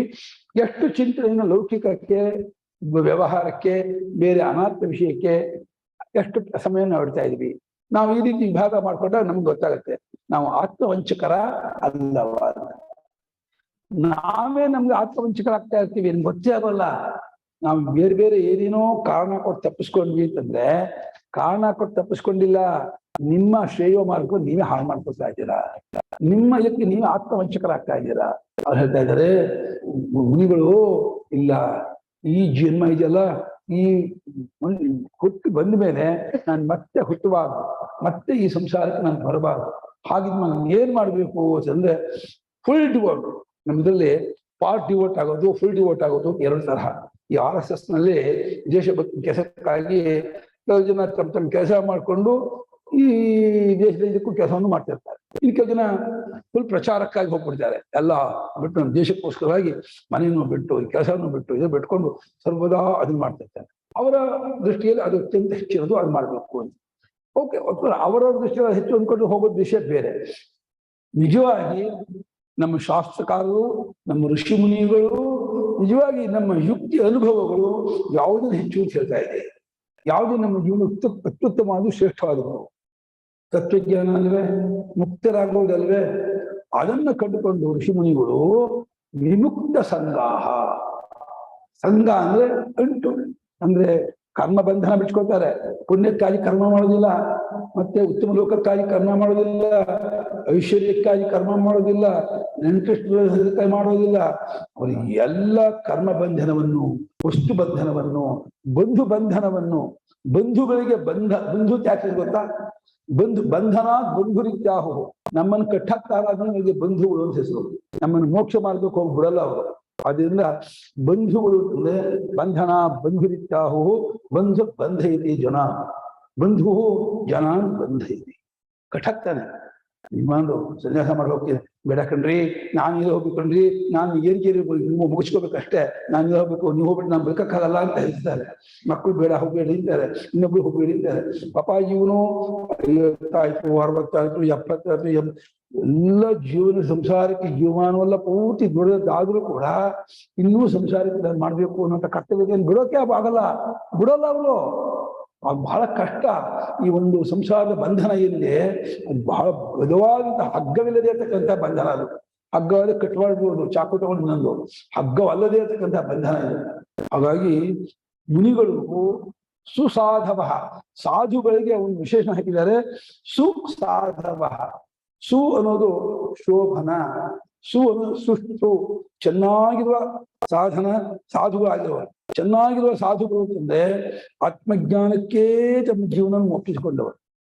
ಅವರು ಮನನಾನ್ ಮುನಿ, ನಿರಂತರ ಆತ್ಮಚಿಂತನೆಯನ್ನೇ ಮಾಡುತ್ತಾ ಹೇಗೆ ಬಂಧನವಾಯಿತು, ಹೇಗೆ ವಿದ್ಯೆ ಉಂಟಾಗತ್ತೆ, ಹೇಗೆ ನಾನು ಮುಕ್ತನಾದೇನು, ಯಾವ ರೀತಿ ಇದನ್ನು ಚಿಂತೆ ಮಾಡಬೇಕು ಅಂತ ಹೇಳಿ ನಿರಂತರ ಆಸುಪ್ತೆ ರಾಮತೆ ಕಾಲಂ ನಯೇ ವೇದಾಂತ ಚಿಂತೆಯ. Till bed and till death ಅಂತ, ಮಲಗುವವರೆಗೂ ಸಾಯುವವರೆಗೂ ಬಲ ವೇದಾಂತ ಚಿಂತನೆ. ಸಾಯುವುದು ಲೋಕದೃಷ್ಟಿಯಿಂದ, ತತ್ವಜ್ಞಾನ ಅಂದ್ರೆ ಸಾಯುವುದು ಪ್ರಶ್ನೆ ಬರಲ್ವಲ್ಲ. ಇರ್ಲಿ, ಒಟ್ಟು ಮೇಲೆ ಆ ಆತ್ಮಜ್ಞಾನವೇ ಬೇಕು ಅನ್ನುವಂತಹ ತೀವ್ರ ತಹತಹತೆ ಬಂದಂತಹ ಮಹಾತ್ಮ ಯಾವ ರೀತಿ ಇರ್ತಾನೆ ಅಂತಂದ್ರೆ, ಚರಂತಿ ಅಲೋಕವ್ರತಮವರಣಂ ವನೆ. ಅಲೋಕವ್ರತ, ಲೋಕೋತ್ತರವಾದ ವ್ರತ, ಜನರಿಗೆ ಮಾಡೋಕ್ಕಾಗೋದಿಲ್ಲ. ಎಷ್ಟು ಮಟ್ಟಿಗೆ ಅವ್ರು ಇರ್ತಾರೆ ಅಂತಂದ್ರೆ, ಅವರು ಕಾಡು ಬೇಡು ನೆನ್ಕೊಂಡು ಹೋಗ್ತಿರ್ತಾರೆ, ಬೆಡ್ಡ ಗುಡ್ಡ ತಿರುಗಾಡ್ತಿರ್ತಾರೆ, ಜನಸಂದಣಿ ಹೋಗೋದಿಲ್ಲ. ಎಷ್ಟೋ ದಿವಸ ಊಟವೇ ಸಿಕ್ಕಿರಲ್ಲ, ಎಷ್ಟೋ ದಿವಸ ವಿದ್ಯೆ ಆಗಿರಲ್ಲ, ಎಷ್ಟೋ ದಿವಸ ಎಲ್ಲೆಲ್ಲೂ ಮಲಗಿರ್ತಾರೆ. ಎಲ್ಲಾ ತರಹದ್ದು ಯಾವ ಕಷ್ಟವನ್ನು ಲಕ್ಷಿಸಲ್ಲ ಅವರು. ಯಾಕೆ ಹೇಳಿ, ನನಗೆ ಬೇಕಾದ ಪರಮಾತ್ಮ, ಇದಕ್ಕಾಗಿ ಎಷ್ಟು ಕಷ್ಟ ಆದ್ರೂ ಸಹಿಸ್ಕೊಳ್ತೀನಿ ಅಂತ. ಮನುಷ್ಯನಿಗೆ ತಾನು ಹೆಚ್ಚಿನದಕ್ಕಾಗಿ ಕಮ್ಮಿ ಬಿಡೋದು ಅನ್ನೋದು ಮನುಷ್ಯನ ಸ್ವಭಾವ. ತನಗೆ ತನ್ನ ಮಕ್ಕಳಿಗೆ ತನ್ನ ಬಂಧುವಿಗೆ ತುಂಬಾ ಕಷ್ಟ ಆಗಿದೆ ಅಂದ್ರೆ ಅಯ್ಯೋ ಹೋಗಿ ನಾನು ಸಹಾಯ ಮಾಡದೆ ಹೋದ್ರೆ ಹೆಂಗೆ ಸರಿಯಾಗುತ್ತೆ, ನನಗೆ ಕಷ್ಟ ಆದ್ರೂ ಪರವಾಗಿಲ್ಲ, ನಾನು ಸೇವೆ ಮಾಡ್ತೀನಿ ಅಂತ ಹೇಳಿ ತನ್ನ ಕಷ್ಟವನ್ನು ಲೆಕ್ಕಿಸದೆ ಹೋಗಿ ತನ್ನ ಆತ್ಮೀಯರಿಗೆ ಮಾಡೋದು ಮನುಷ್ಯ. ತನಗೆ ಹೆಚ್ಚಿನವರು ಅಂತ ಅಂದ್ಕೊಳ್ಳೇನೆ ಅವನಿಗೋಸ್ಕರವಾಗಿ ತನ್ನ ಟೈಮ್ ಕೊಡ್ತಾನೆ, ತನ್ನ ಶ್ರಮ ಕೊಡ್ತಾನೆ, ತನ್ನ ದುಡ್ಡನ್ನು ಕೊಡ್ತಾನೆ, ತನ್ನ ಪ್ರೇಮವನ್ನು ಕೊಡ್ತಾನೆ, ಎಲ್ಲವನ್ನೂ ಕೊಡ್ತಾನೆ.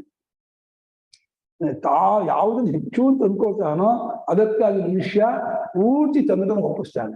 ಇವರು ಕಂಡ್ಕೊಂಡ ಈ ಋಷಿಮುನಿಗಳು ಹೇಳ್ತಾ ಇದ್ದಾರೆ, ಗಜೇಂದ್ರ ಯಾವ ಸುಮಂಗಲವಾದ, ಅತ್ಯಂತ ಮಂಗಲತಮವಾದ, ಅತ್ಯಂತ ಆನಂದ ಸ್ವರೂಪವಾದ, ಶಾಂತಿ ಸಮೃದ್ಧವಾದಂತಹ ಸ್ಥಾನವನ್ನ ಕಂಡ್ಕೊಳ್ಬೇಕು, ತಿಳ್ಕೊಳ್ಬೇಕು ಅಂತ ಅಂದ್ಕೊಂಡವರಾಗಿ ವಿಮುಕ್ತ ಸಂಗಾಹ ಎಲ್ಲ ಆ ವಿ ಅನ್ನೋ ಪುಸ್ತಕ ಹೇಳುತ್ತೆ, ವಿಶೇಷೇಣ ಮುಕ್ತಾಹ.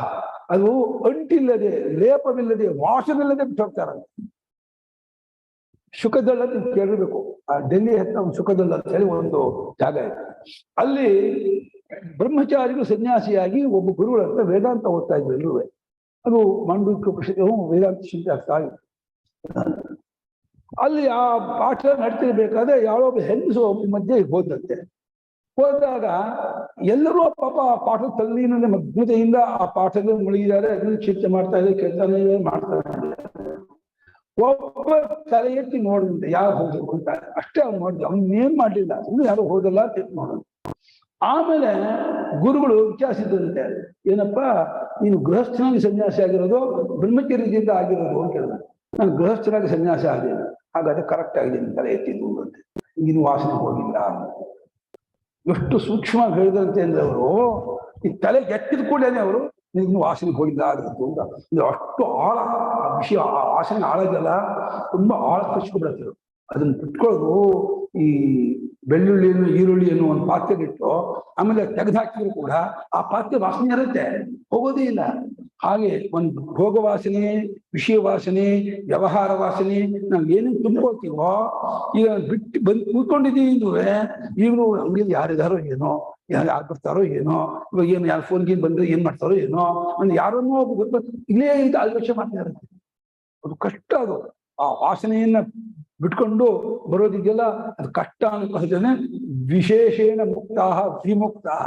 ವಿ ಅನ್ನೋದು ವಾಸನೆಯೂ ಇಲ್ಲದೆ, ಲೇಪವೂ ಇಲ್ಲದೆ ಆ ಸಂಘವನ್ನ ಬಿಟ್ಕೊಂಡವರಾಗಿ ಆ ಮುನಿಗಳು, ನಿರಂತರ ಚಿಂತನೆ ಮಾಡುವಂತಹ ಮುನಿಗಳು, ಒಳ್ಳೆಯ ಶೋಭನವಾದ ಸುಷ್ಟು ಚೆನ್ನಾಗಿ ನಿರಂತರವಾಗಿ ಅದರಲ್ಲಿ ಮುಳುಗಿರ್ತಕ್ಕಂತಹ ಸಾಧು ಸತ್ಪುರುಷರು, ಮಹಾತ್ಮರು. ಅವರು ಲೋಕವ್ರತ ಅಲ್ಲ, ಅಂದ್ರೆ ಲೋಕ ಅಂದ್ರೆ ಜನರು ಅಂತ. ಸಾಮಾನ್ಯ ಜನರು ಮಾಡೋಕ್ಕಾಗದೇ ಇರುವಂತಹ ವ್ರತ ಅವ್ರು ಮಾಡೋರು. ಅವ್ರು ಹೆಂಗ್ ಕಾಡು ಮೇಡುಗಳು ತಿರುಗ್ತಿರ್ತಾರೆ, ಬೆಟ್ಟ ಗುಡ್ಡಗಳು ತಿರುಗಾಡ್ತಿರ್ತಾರೆ. ಅವ್ರು ಎಲ್ಲಿದ್ದಾರೆ, ಏನ್ ಜಗತ್ತಿನ ಜನರಿಗೆ ಗೊತ್ತಾಗೋದೇ ಇಲ್ಲ. ಅವ್ರು ಊಟ ಮಾಡಿದ್ರ, ನಿದ್ರೆ ಮಾಡಿದ್ರ, ಕುಡಿದ್ರ, ಎಲ್ಲಿದ್ದಾರೆ, ಬಟ್ಟೆ ಹುಟ್ಟಿದ್ದಾರೆ, ಯಾವುದೋ ಲೆಕ್ಕಕ್ಕಿಲ್ಲ ಅವನಿಗೆ. ಅವನಿಗೆ ಆ ಸರ್ವಾತ್ಮನಾದ ವಾಸುದೇವ ಭಗವಂತನಲ್ಲಿ ಪೂರ್ಣವಾಗಿ ಒಪ್ಪಿಸ್ಕೊಂಡಿದ್ದಾರೆ. ಸರ್ವದ ಅದೇ ಚಿಂತನೆ. ಹೀಗೆ ಲೋಕೋತ್ತರವಾದ ವ್ರತ ಅಲೋಕ ವ್ರತ. ಲೋಕವನ್ನು ಮೀರಿದ ಸಾಮಾನ್ಯ ಜನರಿಗೆ ಮಾಡುವುದಕ್ಕಾಗದೇ ಇರತಕ್ಕಂತಹ ಅದು ಔರಣ, ಯಾರಿಗೂ ಹಿಂಸೆ ಮಾಡದ, ಯಾರಿಗೂ ತೊಂದರೆ ಕೊಡದೇ ಇರ್ತಕ್ಕಂಥ ವ್ರತ. ಅವರು ಜನರ ಮಧ್ಯದಲ್ಲಿ ಜಂಬಳಿ ನಿಂತ್ಕೊಂಡು ಸಾಧನೆ ಮಾಡೋಲ್ಲ. ಯಾಕೆಂದ್ರೆ ಅದು ಅವರಿಗೂ ತೊಂದರೆ, ಅವರಿಂದ ಬೇರೆಯವರಿಗೂ ತೊಂದರೆ ಆಗುತ್ತೆ. ಇಲ್ಲಿ ನಮ್ಮ ಮನೇಲಿ ಇದ್ಕೊಂಡ್ಬಿಟ್ಟು ಸತ್ಪುರುಷರು ಅವರು ಊಟ ಮಾಡ್ದೇನೆ ಸಾಧನೆ ಮಾಡ್ತಾ ಇದ್ರೆ ಗೃಹಸ್ಥರಿಗೆ ಊಟ ಮಾಡೋಕ್ಕಾಗತ್ತೆ? ಅವರಿಗೆ ಆ ಆತ್ಮಚಿಂತೆಯಲ್ಲಿ ಮುಳುಗಿದಂತಹ ಮಹಾತ್ಮನಿಗೆ ಊಟವೂ ಗೌಣ, ಪಾನೀಯವೂ ಗೌಣ, ಎಲ್ಲವೂ ಗೌಣ. ಅವನು ಆತ್ಮಾರಾಮ ಇದ್ಬಿಟ್ಟು ಊಟನೇ ಮಾಡ್ಲಿಲ್ಲ ಅಂತ ಇಟ್ಕೊಳ್ಳಿ. ನಮ್ಮನೆ ಬಂದು ಒಬ್ಬ ಸಾಧು ಸಂಜೆವರೆಗೂ ಊಟ ಮಾಡದೆ ರೂಮಲ್ಲಿ ಧ್ಯಾನ ಮಾಡ್ತಾ ಇದ್ದ ಅಂದ್ರೆ ನಿನಗೂ ಊಟ ಮಾಡಕ್ಕಾಗತ್ತಾ?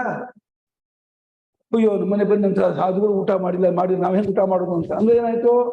ಅವನಿಗೆ ತೊಂದರೆ ಮಾಡಬೇಕು ಅನ್ನೋ ಉದ್ದೇಶ ಇಲ್ಲದೆ ಹೋದು ಮನೆಯೊಳಗೆ ತೊಂದರೆ ಆಗ್ಬೇಕು.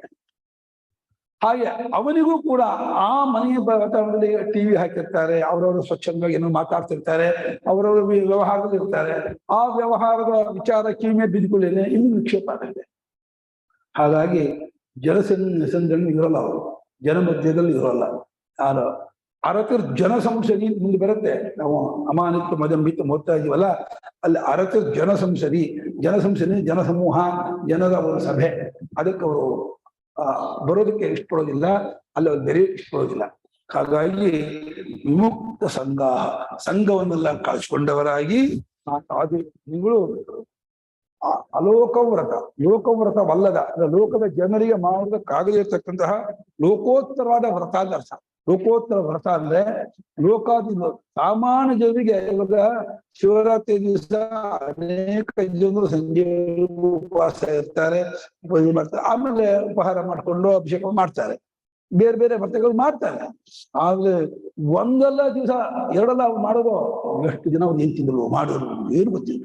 ಭಾಗವರು ಏನಕೇನ ಚಿರಾಚ್ಛನ್ನ ಏನಕೇನ ಚಿರಾಶಿತ ಎಚ್ಚ ಕ್ವಚಲಶಾಯೀಚ ತಂದೇವಾ ಬ್ರಾಹ್ಮಣಂ ವಿದುಹು. ಮಹಾಭಾರತದಲ್ಲಿ ಎಲ್ಲಿ ಮಲಗ್ತಾನೆ, ಎಲ್ಲಿ ಓಡಾಡ್ತಾನೆ, ಏನ್ ತಿಂತಾನೆ, ಹೇಗಿರ್ತಾನೆ ಅಂತ ಗೊತ್ತಿಲ್ಲ.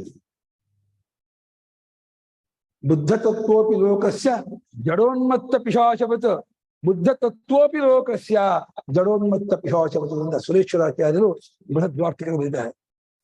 ಆತ್ಮಜ್ಞಾನವನ್ನು ಮಾಡಿಕೊಂಡಂತಹ ಮಹಾತ್ಮನಿಗೆ ಜನರು ಯಾತಕ್ಕೆ ಇವರು ಅಂಟ್ಕೊಂಡಿದ್ದಾರೆ ಈ ಸಂಸಾರಕ್ಕೆ, ಯಾತಕ್ಕೆ ನನ್ನ ಮನೆ, ನನ್ನ ಮಕ್ಕಳು, ನನ್ನ ದುಡ್ಡು, ನನ್ನ ಮಗ ಯಾಕೆ ಒದ್ದಾಡ್ತಿದ್ದಾರೆ, ಇಂಥ ಕಲ್ಪಿತವಾದಂತಹ ಈ ಕಾಕೊಂಡು ಒದ್ದಾಡ್ತಿದಾರಲ್ಲ ಅಂತ ಅವನು ಒಂದ್ಸಲ ವಿಶ್ವದ ಪಿಶಾಚಿಗಳ ಅಂತ ಹೇಳ್ತಾನಂತೆ. ಈ ತರ ನೋಡಿ ಜನರು ನೀನು ಎಲ್ಲೋ ಇರ್ತಾನೆ, ಏನೋ ತಿಂತಾನೆ, ಹೇಗೋ ಮಾಡ್ತಾನೆ ಅಂತ ಈ ಪಿಶಾಚಿಂಗೆ ಇದ್ದಾನೆ, ಜನನಂಗೆ ಇದ್ದಾನೆ, ಉನ್ಮತ್ತ ಹುಚ್ಚನಂಗೆ ಇದ್ದಾನೆ, ಜನರು ಅವನ ಬಗ್ಗೆ ಮಾತಾಡ್ತಾರಂತೆ. ಜನರಿಗೆ ಜ್ಞಾನಿ ಹುಚ್ಚರಂತೆ, ಜ್ಞಾನಿಗೆ ಜಡರು ಹುಚ್ಚರಂತೆ. ನಿಜವಾಗಿ ಹುಚ್ಚರು ಯಾರು ಹಾಗಾದ್ರೆ? ಜ್ಞಾನಿ ಹುಚ್ಚನೋ ಲೋಕ ಜನರು ಹುಚ್ಚರು? ಅವ್ರು ಹೇಳ್ತಾರೆ ಬುದ್ಧ ತತ್ವಸ್ಯ ಲೋಕೋಯಂ ಜಡೋನ್ಮತ್ತ ಪಿಶಾಚವದು, ಬುದ್ಧ ತತ್ವೋಪಿ ಲೋಕಸ್ಯ ಜಡೋನ್ಮತ್ತ ಪಿಶಾಚವದು. ನಿಜವಾಗಿಯೂ ಸತ್ಯವನ್ನು ಕಂಡುಕೊಂಡ ಮಹಾತ್ಮನು ಅವನಿಗೆ ಯಾವುದೇ ಪ್ರಾಪಂಚಿಕವಾದಂತಹ ಆಗು ಹೋಗೋಕೆ ಜಾಸ್ತಿ ಗಮನ ಇಲ್ಲ. ಏನು ಶರೀರ ಸ್ಥಿತಿ ಮಾತ್ರ ಪ್ರಯೋಜನಕ್ಕಾಗಿ ದೇಹ ಹೋಗುತ್ತೆ, ಹಸಿವಾದ ಹೋಗುತ್ತೆ, ಭಿಕ್ಷೆ ಮಾಡ್ಕೊಂಡು ನಡ್ಕೊಂಡು ಹೋಗ್ತಾ ಇರುತ್ತೆ ಅಷ್ಟೇ. ಅದಕ್ಕೆ ಜಾಸ್ತಿ ಗಮನ ಕೊಡೋದಿಲ್ಲ. ಹಾಗಾಗಿ ಅಲೋಕ ವ್ರತ, ಲೋಕೋತ್ತರವಾದ ವ್ರತ, ಲೋಕಾತೀತವಾದ ವ್ರತ, ಲೋಕ ಸಾಮಾನ್ಯರು ಮಾಡೋಕ್ಕಾಗಿರತಕ್ಕಂತಹ ವ್ರತ ಅದು ಔರಣ, ವ್ರಣವಿಲ್ಲದ, ಅಂದ್ರೆ ಗಾಯವಿಲ್ಲದ, ತೊಂದರೆ ಇಲ್ಲದ, ಪೀಡೆ ಇಲ್ಲದೆ ಇರತಕ್ಕಂತಹ ವ್ರತ. ಅಂತಹ ವ್ರತವನ್ನ ವನೇ ಚರಂತಿ ಅಂತ ಇದ್ದಾನೆ, ಕಾಡಿನಲ್ಲಿ ಇದ್ಕೊಂಡು ಮಾಡ್ತಿರ್ತಾರೆ. ಯಾಕೆಂದ್ರೆ ಒಂದು ಯಾರಿಗೂ ತೊಂದರೆ ಆಗಬಾರ್ದು, ಒಂದು ಎರಡನೇ ಕಾಡಿನಲ್ಲಿದ್ದಾಗ ಅವರಿಗೆ ಯಾವ ರೀತಿಯಾಗಿ ಇದು ಕೂಡ ಆಗಲ್ಲ. ಯಾಕಂದ್ರೆ ಅವರಿಗೆ ಎಷ್ಟೊಂದು ನಗ್ನಚರ್ಯಲ್ಲಿ ಇದ್ಬಿಡ್ತಾರೆ. ನಗ್ನಚರ್ಯದಲ್ಲಿದ್ದ ಕಾಡಲ್ಲಿದ್ದ ಪ್ರಾಣಿಗಳು ಇರ್ತಾರೆ, ಯಾರು ಬರೋಲ್ಲ ಹೋಗೋದಿಲ್ಲ. ಹಾಗಂತ ಅವ್ರು ಗ್ರಾಮದಲ್ಲಿ ಹಾಗೆ ಬರೋದಿಲ್ಲ, ಅವ್ರು ಸ್ವತಂತ್ರ ಹಾಗೆ. ಅವ್ರಿಗೆ ಒಂದು ಗ್ರಾಮದ ನಿಯಮ ಇದೆ, ಸಮಾಜದ ನಿಯಮ ಇದೆ, ಆ ನಿಯಮ ತಕ್ಕಾಗಿ ಬರಬೇಕು, ಇರ್ಬೇಕು, ಮಾಡ್ಬೇಕಾಗತ್ತೆ. ಹಾಗಾಗಿ ಅವರು ಕಾಡಿನಲ್ಲಿ ನಿಂತ್ಕೊಂಡು ಆ ಪರಮಾತ್ಮನನ್ನೇ ಧ್ಯಾನಿಸುತ್ತಾ ಚಿಂತಿಸುತ್ತಾ ಅದ್ರಲ್ಲಿ ಇರ್ತಾರಲ್ಲ. ಭೂತಾತ್ಮಭೂತಾಹ, ಇಂಥೋದವರು ಸಮಸ್ತ ಭೂತಗಳಿಗೂ ಆತ್ಮರಾಗಿದ್ದಾರೆ. ಸರ್ವೇಷಾಂ ಭೂತಾನಾಂ ಆತ್ಮಭೂತಾಹ ಭೂತಾತ್ಮಭೂತ. ಇಂಥ ಸುಹೃದ, ಎಲ್ಲರಿಗೂ ಗೆಳೆಯರು, ಎಲ್ಲರಿಗೂ ಏಕಾತ್ಮ. ತಿತಿಕ್ಷವ ಕಾರುಣಿಕ ಸುಹೃದ ಸರ್ವಭೂತಾನಾಂ ಅಂತ ಯುದ್ಧದ ಗೀತೆಯಲ್ಲಿ ಭಗವಂತ ಬುದ್ಧಿಯನ್ನು ಹೇಳಬೇಕಾದ್ರೆ, ಮಹಾತ್ಮರು ಜಗತ್ತಿಗೆ ಮಿತ್ರರು, ಜಗತ್ತಿಗೆ ಸುಹೃತ್ತು, ಜಗತ್ತಿಗೆ ಅವರು ಅತ್ಯಂತ ದಯಾಮಂತರು ಅಂತ. ಅಂತ ಭೂತಾತ್ಮಭೂತ ಸುಹೃದರು ಯಾವ ಪರಮಾತ್ಮನ ಕುರಿತು ನಿರಂತರವಾಗಿ ಅನುಸಂಧಾನ ಮಾಡುತ್ತಿರ್ತಾರೋ ಸಮೇ ಗತಿ, ಆತನೇ ನನಗೆ ಗತಿ, ಆತನೇ ನನಗೆ ಪಾರು ಮಾಡಬೇಕು. ಈ ಕಷ್ಟವನ್ನೂ ದುಃಖವನ್ನೂ ಆತನೇ ಪಾರು ಮಾಡಿ. ಅವ್ನಿಗೆ ಎಷ್ಟು ಕಷ್ಟ ಆಗಿದೆ ಅಂತಂದ್ರೆ ರಕ್ತವನ್ನು ಹೀರಿ ಹೀರಿ ರಕ್ತ ತೆಗಿತಾ ಇದ್ದಾರೆ ಮೊಸಳೆ. ಆಮೇಲೆ ಆಹಾರ ತಗೋಕ್ಕಾಗ್ತಿಲ್ಲ, ಎಲ್ಲೂ ಹೋಗಕ್ಕಾಗ್ತಿಲ್ಲ, ಬಾಯಾರಿಕೆ, ಕುಡಿಯೋಕ್ಕಾಗ್ತಾ ಇಲ್ಲ, ಇವಾಗ್ತಾಗ್ತಿಲ್ಲ, ಒದ್ದಾಡ್ತಾ ಇದ್ದಾನೆ ಅವನು. ಆ ವೇದನೆ ಹೆಚ್ಚು ಹೋಗ್ತಾ ಇದೆ. ಹಾಗಾಗಿ ನನಗೆ ಇನ್ಯಾರೂ ನನ್ನ ಜೀವನದಲ್ಲಿ ಗತಿ ಇಲ್ಲ, ನನಗೆ ಆತನೇ ಗತಿ. ನನ್ನ ಗತಿ ಶಬ್ದಕ್ಕರ್ಥ ಶರಣಾಗತವಾಗಿ ಒಂದು. ಇನ್ನೊಂದು ಗತಿ ಇಲ್ಲದೆ ಸೇರಬೇಕಾದವನವನೇ, ನಾನು ಒಂದಾಗಬೇಕಾದವನಲ್ಲಿಯೇ. ಆತನೇ ತನ್ನನ್ನು ಒಂದು ಮಾಡ್ಕೊಳ್ಳಿ, ನಾನು ಆತನನ್ನು ಸೇರೋದಕ್ಕೆ ಇಷ್ಟಪಡ್ತೀನಿ, ಆತನ ಅನನ್ಯನಾಗ್ತೀನಿ, ಏಕಾತ್ಮತೆ ಪಡ್ಕೊಳ್ತೀನಿ. ಆತನಿಂದ ನಾನು ಬೇರೆಯಾಗಿ ಉಳಿಯೋದಕ್ಕೆ ಇಷ್ಟಪಡೋದಿಲ್ಲ. ಸಮೇ ಗತಿ, ಅವನೇ ನನಗೆ ಗತಿ ಅಂತೇಳಿ ಪೂರ್ಣ ಅಧ್ಯಾತ್ಮ ವಿಚಾರವನ್ನೇ ತುಂಬಿಕೊಂಡು ಆ ಗಜೆಯಿಂದ ಆ ಪರಮಾತ್ಮ ಸ್ತೋತ್ರ ಮಾಡ್ತಾ ಇದ್ದಾರೆ. ಆ ಸ್ತೋತ್ರ ಮಾಡ್ತಾ ಇರೋದು ನಿರ್ವಿಶೇಷವಾದ ಪರಮಾತ್ಮ, ಅದು ವಿಶೇಷ. ಸಾಮಾನ್ಯವಾಗಿ ಎಲ್ಲಾ ಕಡೆಯಲ್ಲೂ ವಿಷ್ಣುವನ್ನ, ರಾಮನನ್ನ, ಶಿವನನ್ನ, ದೇವಿಯನ್ನ, ಗಣಪತಿಯನ್ನ, ಆಂಜನೇಯನನ್ನ, ಬೇರೆ ಬೇರೆ ಸುಬ್ರಹ್ಮಣ್ಯ ಅಂತೇಳಿ ಒಂದು ಸಗುಣ ಸಾಕಾರವಾದ ರೂಪವನ್ನು ಧ್ಯಾನ ಮಾಡ್ತಿದ್ರೆ, ಈತ ಪುಣ್ಯಾತ್ಮ ಪುರುಷತ್ ಪ್ರತಿಪಾದ್ಯನಾದ ಪರಮಾತ್ಮನನ್ನು ಕೂತ್ಕೊಂಡು ಅವನು ಭಾವನೆ ಧ್ಯಾನ ಮಾಡ್ತಾ ಇದ್ದಾನೆ. ಆ ಪರಮೇಶ್ವರ, ಆ ಪರಮಾತ್ಮ ನನ್ನನ್ನ ನೀ ಇದನ್ನ ಪಾರು ಮಾಡದೆ, ನನ್ನನ್ನ ಮಾಡ್ಬಿಟ್ಟು ಅಥವಾ ಒಂದ್ ಮಾಡ್ತೀನಿ ಅಂತ. ಈಗ ಇನ್ನೊಂದು ಶ್ಲೋಕ ಓದೋಣ. ನ ವಿದ್ಯತೆ ಯಸ್ಯ ಚ ಜನ್ಮ ಕರ್ಮವಾ ನ ನಾಮ ರೂಪೇ ಗುಣದೋಷ ಏವ ವಾ ತಥಾಪಿ ಲೋಕಾಪ್ಯಯ ಸಂಭವಾಯಯಃ ಸ್ವಮಾಯಯಾ ತಾನಿ ಅನುಕಾಲ ಮೃಚ್ಛತಿ. ಯಸ್ಯ ಜನ್ಮ ನ ವಿದ್ಯತೆ ಯಸ್ಯ ಕರ್ಮ ಚ ನ ವಿದ್ಯತೆ. ಯಾವ ಪರಮಾತ್ಮನಿಗೆ ಹುಟ್ಟೇ ಇಲ್ಲವೋ, ಹುಟ್ಟೆಂಬುದೇ ಹೊಂದುವುದಿಲ್ಲವೋ. ಯಾಕೆ ಒಂದು ಹುಟ್ಟು ಹೊಂದುದಿಲ್ಲ ಹೇಳಿ? ಹುಟ್ಟಬೇಕಾದ್ರೆ ಏನಾಗ್ಬೇಕು? ಹುಟ್ಟಬೇಕಾದ್ರೆ ಪರಿಚ್ಛಿನ್ನವಾಗಬೇಕು ಅಲ್ವಾ?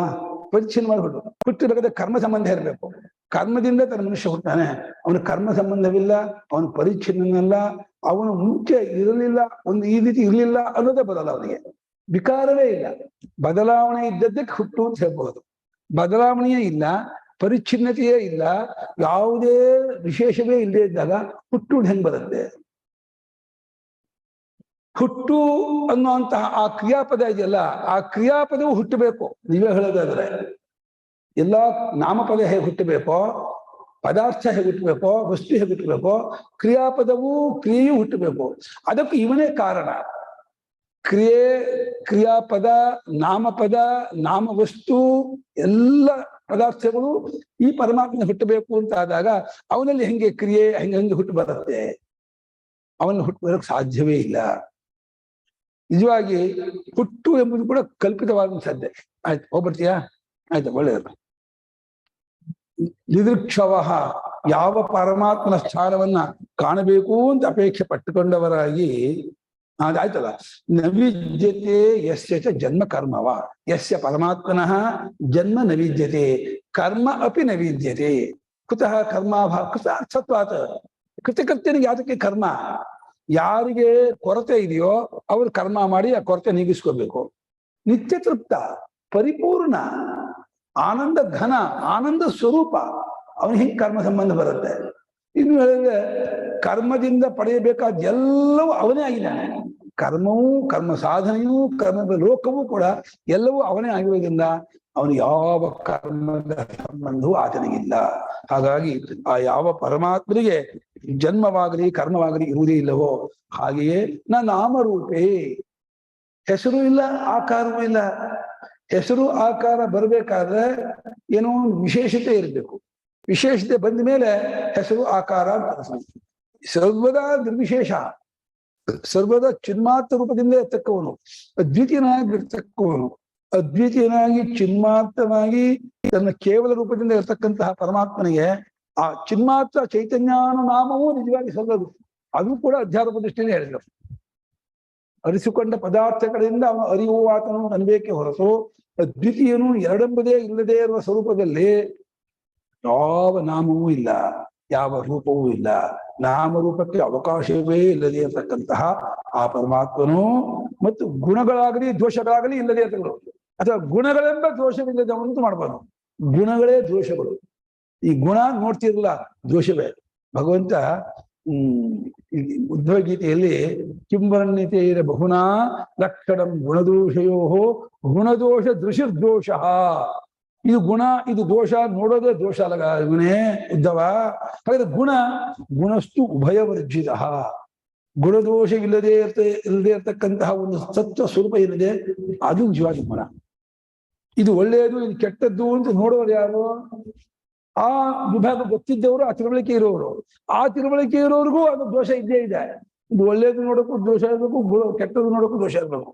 ಒಂದು ಒಳ್ಳೆಯದಾಗಲಿ ಕೆಟ್ಟದ್ದಾಗಲಿ ಸಾಪೇಕ್ಷೆಯಿಂದ ಆಗತ್ತೆ ಹೊರತು ವಸ್ತುತಃ ಯಾವುದು ಒಳ್ಳೆಯದು ಅನ್ನೋದಲ್ಲ, ಯಾವುದು ಕೆಟ್ಟದ್ದು ಅನ್ನೋದು ಅಲ್ಲ. ಹಾಗಾದ್ರಿಂದ ಗುಣದೋಷ ವಿಭಾಗ ಏನಿದೆ, ಗುಣದೋಷ ವಿಭಾಗ ಸಾಮಾನ್ಯ ಒಪ್ಪಿಕೊಂಡು ಮಾಡಿಕೊಂಡ ವಿಭಾಗವೇ ಹೊರತು ಈಗ ವಸ್ತು ಇದೇ ಗುಣ ಇದೇ ದೋಷ ಅಂತ ಹೇಳಕ್ಕಾಗೋದೇ ಇಲ್ಲ. ಒಂದು ದೃಷ್ಟಿಯಿಂದ ಎಲ್ಲವೂ ದೋಷವೇ, ಅವಿದ್ಯಾ ಕಲ್ಪಿತವಾಗಿರೋದ್ರಿಂದ ಎಲ್ಲವೂ ದೋಷವೇ. ಈ ಎಲ್ಲವೂ ಕೂಡ ಭಗವಂತನ ಆವಿರ್ಭಾವ ತೋರಿಕೊಂಡಿರುವ ಎಲ್ಲವೂ ಗುಣವೇ. ಈ ಹೇಗ್ ನೋಡ್ತೀರಾ ಅಂತ ಎಲ್ಲವೂ ಪರಮಾತ್ಮನ ಆವಿಷ್ಕಾರ ಆವಿರ್ಭಾವ ನೋಡ್ಕೊಂಡು ಎಲ್ಲವೂ ಗುಣಮಯವಾಗುತ್ತೆ. ಎಲ್ಲವೂ ನನ್ನನ್ನ ತತ್ವದಿಂದ ಜಾರಿಸುತ್ತೆ, ಬಹಿರ್ಮುಖವನ್ನಾಗಿ ಮಾಡುತ್ತೆ, ವಿಷಯಗಳು ಎಳೆಯುತ್ತೆ ಅಂದ್ರೆ ಎಲ್ಲವೂ ದೋಷ ಆಗುತ್ತೆ. ಹಾಗಾದ್ರಿಂದ ಆ ಪರಮಾತ್ಮನಿಗೆ ಗುಣವಾಗಲಿ ದೋಷವಾಗಲಿ ಇಲ್ಲ, ನಾಮವಾಗಲಿ ರೂಪವಾಗಲಿ ಇಲ್ಲ, ಜನ್ಮವಾಗಲಿ ಕರ್ಮವಾಗಲಿ ಇಲ್ಲ. ಅದ ಗುಣವೆಂಬ ದೋಷಗಳು ಕೂಡ ಇಲ್ಲ. ಗುಣದೋಷ ಏವವ. ತಥಾಪಿ ಇಷ್ಟೆಲ್ಲ ಆಗಿದ್ರು ಕೂಡ ಮತ್ತೆ ಯಾಕೆ ಆ ಪರಮಾತ್ಮ ಕೃಷ್ಣಾವತಾರ, ರಾಮಾವತಾರ, ವಾಮನಾವತಾರ ಯಾಕೆ ಮಾಡಿದ್ರು? ಯಾಕೆ ಅವನು ಬೇರೆ ಬೇರೆಯಾಗಿ ತೋರ್ಕೋಬೇಕು? ಅವಶ್ಯಕತೆ ಏನಿತ್ತು? ನರಸಿಂಹಸ್ವಾಮಿಯಾಗಿ ಯಾಕೆ ಬಂದ? ತಥಾಪಿ ಲೋಕ ಅಪ್ಯಯ ಸಂಭವಾಯ ಯಹ. ಲೋಕವನ್ನ ಪ್ರಳಯ ಮಾಡಬೇಕು ಅಂತ ಅನ್ಸ್ಕೊಂಡಾಗ, ಲೋಕವನ್ನು ಸೃಷ್ಟಿ ಮಾಡಬೇಕು ಅಂತ ಅನ್ಕೊಂಡಾಗ, ಹಾಗೆ ಲೋಕಕ್ಕೆ ಸ್ಥಿತಿ ಆಗಬೇಕು ಅಂತಂದಾಗ ಹಾಗಾಗಿ ಅವನು ಹೇಳ್ತಾನೆ ಗೀತೆಯಲ್ಲಿ, ಅಜೋಪಿ ಸಂವ್ಯಯಾತ್ಮ ಭೂತಾನಾಮೀಶ್ವರೋಪಿ ಸನ್ ಪ್ರಕೃತಿಂ ಸ್ವಾಂ ಅಧಿಷ್ಠಾಯ ಸಂಭವಾಮಿ ಆತ್ಮಮಾಯೆಯ. ನನ್ನದೇ ಆದಂತಹ ಮಾಯೆಯಿಂದ ಆಗಾಗ ತೋರ್ಕೊಳ್ತೀನಿ. ನಿಜವಾಗಿ ನನಗೆ ಜನ್ಮವಿಲ್ಲ, ಮರಣವೂ ಇಲ್ಲ, ವಿಕಾರವೂ ಇಲ್ಲ. ಆದ್ರೂ ಕೂಡ ಅವನು ಲೋಕಾಪ್ಯಯ. ಅಪ್ಯಯ ಅಂದ್ರೆ ಪ್ರಳಯ, ನಾಶ, ಅಡಗುವಿಕೆ ಅಂತ. ಅಪಿ ಏತಿ ಅಪಿ ಅಯಃ ಪಿಂಗತೋ ಧಾತು ಅಪಿ ಉಪಸರ್ಗ. ಅಪ್ಯಯ ಅಂದ್ರೆ ಅಡಗೋದು. ಸಂಭವ, ಭವ ಅಂದ್ರೆ ಉಂಟಾಗೋದು, ಸಂಭವ ಅಂದ್ರೆ ಚೆನ್ನಾಗಿ ತೋರ್ಕೋದು. ಈ ಒಂದು ಉದ್ದೇಶಕ್ಕಾಗಿ ಸ್ವಮಾಯೆಯ, ತನ್ನದೇ ಆದ ಮಾಯೆ, ಯಾವುದೋ ತ್ರಿಗುಣಾತ್ಮಕವಾದ ಮಾಯೆ, ಸತ್ವದ ಸ್ತಮೋ 3 ಗುಣ ಇದೆಯಲ್ಲ, ಆ 3 ಗುಣವನ್ನು ತನ್ನ ಹತೋಟಿ ತಗೊಂಡು, ತನ್ನ ಅಧೀನ ತೆಗೆದುಕೊಂಡು, ಯಾವ ಅವತಾರದಲ್ಲಿ ಯಾವ ಗುಣ ಎಷ್ಟಿರಬೇಕು ಅಂತ ಅವನು ಗೊತ್ತು. ಅಷ್ಟು ಗುಣ ತೆಗೆದುಕೊಂಡು ಅವನು ತೋರ್ಕೊಳ್ತಾನೆ. ಹಾಗೆ ವೈಷ್ಣವೀಂ ಸ್ವಾಂ ಮಾಯಾಂ ಮೂಲ ಪ್ರಕೃತಿಂ ವಶೀಕೃತ್ಯ ಅಜಃ ಅವ್ಯಯ ಭೂತಾನಾಂ ಈಶ್ವರಃ ನಿತ್ಯಶುದ್ಧ ಬುದ್ಧ ಮುಕ್ತ ಸ್ವಭಾವೋಪಿ ಸನ್ ಸ್ವಮಾಯೆಯ ದೇಹವಾನಿವ ಜಾತ ಇವ ಚ ಲೋಕಾನುಗ್ರಹಂ ಕುರುವನ್ ಲಕ್ಷ್ಯತೆ ಅಂತ ಶಂಕರಾಚಾರ್ಯರು ಭಗವದ್ಗೀತೆ ಇಂಟ್ರೊಡಕ್ಷನ್ ಬರೆದಿದ್ದಾರೆ. ಕೃಷ್ಣ ಪರಮಾತ್ಮನ ಅವತಾರ ಯಾಕಾಯ್ತು, ಏನಕ್ಕಾಗಿ ಅವನು ಅವತಾರ ಮಾಡುವಂಗಾಯ್ತು ನಿಜವಾಗಿ ಜನ್ಮವೇ ಇಲ್ಲದೆ ಇದ್ದಂತಹ ಪರಮಾತ್ಮನಿಗೂ ಅವತಾರ ಮಾಡುವಂತಹ ಅವಕಾಶ ಬಂತ. ಹೌದು, ತಾನೇ ವ್ಯವಹಾರ ದೃಷ್ಟಿಯಿಂದ ಸೃಷ್ಟಿ ಮಾಡಿದ ಜಗತ್ತಿಗೆ ಒಂದು ಸ್ಥಿತಿ ಬೇಕು. ಜಗತ್ತಿನ ದುಷ್ಟಶಕ್ತಿ ಹೆಚ್ಚಾಗ್ಬಿಟ್ರೆ ಸತ್ಪುರುಷರು ಬದುಕಕ್ಕಾಗಲ್ಲ, ಆಮೇಲೆ ಸಾಧಕರಿಗೆ ಸರಿಯಾದಂತಹ ಮಾರ್ಗ ಸಿಗೋದಿಲ್ಲ. ಹಾಗಾಗಿ ಜಗತ್ತಿನ ಒಂದು ಮನೆ ಕಟ್ಟಿದಾಗ ಮನೆಯನ್ನು ಕಟ್ಟೋದು ಎಷ್ಟು ಮುಖ್ಯವಾದದ್ದು, ಅದನ್ನು ಜೋಪಾನವಾಗಿ ಇಟ್ಕೊಂಡು ಕಾಪಾಡೋದು ಅಷ್ಟೇ ಮುಖ್ಯವಾದ. ಹಾಗೆ ಈ ಜಗತ್ತಿನ ಒಂದು ವ್ಯವಸ್ಥೆ ಉಳಿಸ್ಬೇಕು ಅಂತ ಹೇಳಿ ರಾಮನಾಗಿ ಅವತಾರ ಮಾಡ್ತಾನೆ, ಕೃಷ್ಣನಾಗಿ ಮಾಡ್ತಾನೆ, ಬೇರೆ ಬೇರೆ ಬಂದು ಅವತಾರ ಮಾಡ್ತಾನೆ. ಅದನ್ನ ಹೇಳ್ತಿದ್ದಾನೆ ಪರಮಾತ್ಮ, ಸ್ವತಃ ನಿನಗೆ ಹುಟ್ಟಿಲ್ಲ ಕಣೋ, ನಿನಗೆ ಸಾವಿಲ್ಲ, ನಿನಗೆ ವಿಕಾರವಿಲ್ಲ, ಯಾವುದೇ ಬದಲಾವಣೆ ಇದೆ ಇದ್ದವರಾದರೂ ಕೂಡ ನೀನು ಸ್ವಮಾಯೆಯ, ಅಲ್ಲಿ ನಿನ್ನದಾದ ಮಾಯೆ ಒಂದು ಅರ್ಥ, ಅಲ್ಲಿ ನೀನೇ ನಿನ್ನ ಅಚಿಂತ್ಯ ಅದ್ಭುತ ಶಕ್ತಿಯಿಂದ ತೋರ್ಕೊಳ್ತೀಯ ಅಂತ ಒಂದು ಅರ್ಥ. ಮಾಯಾ ಶಬ್ದಕ್ಕರ್ಥ ಈ ಸತ್ಯದ ಸ್ತಂಭ ಗುಣಗಳಿಗೆ, ನಾಮರೂಪಗಳಿಗೆ ಮಾಯಾ ಅಂತಾರೆ. ಅಲ್ಲಿ ಮಾಯಾಂತ ಪ್ರಕೃತಿ ವಿದ್ಯಾದ್ ಮಾಯನಂತ ಮಹೇಶ್ವರಂ ಅಂತ ಶ್ವೇತಾಶ್ವರದಲ್ಲಿ ಮಾಯಾ ಅಂದ್ರೆ ಅವ್ಯಾಕೃತ, ಅವ್ಯಕ್ತ ಪ್ರಕೃತಿ, ಅದಕ್ಕೆ ಮಾಯಾ ಅಂತಾರೆ. ಅದರಿಂದ ಉಂಟಾದ ನಾಮರೂಪಗಳನ್ನು ಮಾಯಾ ಅಂತಾರೆ. ನಾಮರೂಪಗಳು ಅಂತ ಏನ್ ಜಗತ್ತಿದೆ, ಈ ನಾಮರೂಪಾತ್ಮಕವಾದ ಜಗತ್ತಿನಲ್ಲಿ ಎಲ್ಲೆಲ್ಲಿ ಯಾವ ಶಕ್ತಿ ಯಾವ ರೀತಿ ಇದೆ ಅವನಿಗೂ ಎಲ್ಲ ಅವನದೇ ಶಕ್ತಿ ಇದ್ದಾನೆ. ಹಾಗಾಗಿ ರಾಮಾವತಾರದಲ್ಲಿ ರಾಮನಾಗಿ ನಾನು ಅವತಾರ ಮಾಡಿದಾಗ ಆ ಕಾಲದಿದ್ದಂತಹ ದುಷ್ಟರ ಸಾಮರ್ಥ್ಯವನ್ನು ಸಂಹಾರ ಮಾಡೋಕ್ಕೆ ಎಷ್ಟು ಶಕ್ತಿ ಬೇಕೋ ಆ ಶಕ್ತಿ ತಗೊಂಡು ಬಂದ ಅವರು.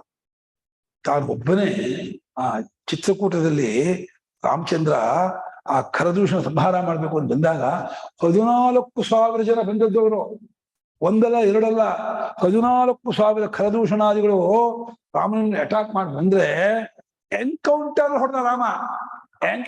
ಏನ್ ವಿಚಾರ ಮಾಡ್ದೇನಿ ಅವ್ರು ಹೇಳಿ, ವಾಲ್ಮೀಕಿ ಹೇಳ್ತಾರೆ 2 ಮುಹೂರ್ತ 48 ನಿಮಿಷದಲ್ಲಿ ಹೊಡೆದಂತೆ. ಖಾಲಿ ನೆಲದ ಮೇಲೆ ನಿಂತ್ಕೊಂಡು ರಾಮಚಂದ್ರ ಹೊಡಿತಾ ಇದ್ರೆ ಸೀತೆಯನ್ನ ಲಕ್ಷ್ಮಣನ ಅಂತ ಹೇಳ್ಬಿಡ್ಲು, ಲಕ್ಷ್ಮಣ ಸೀತೆಯನ್ನು ಕರ್ಕೊಂಡು ಹೋಗು, ಆ ಗುಹೆಯೊಳಗಿರು, ನಾನು ಮಾಡ್ತೀನಿ ಅಂತ. ಸೀತೆಗೆ ಅದು ನಮ್ ಯಜಮಾನ್ರು ಏನಾಗುತ್ತಾರೋ ಎಂದು ಬಿಗಿ ನೋಡ್ತಾ ಇದ್ದಾರೆ.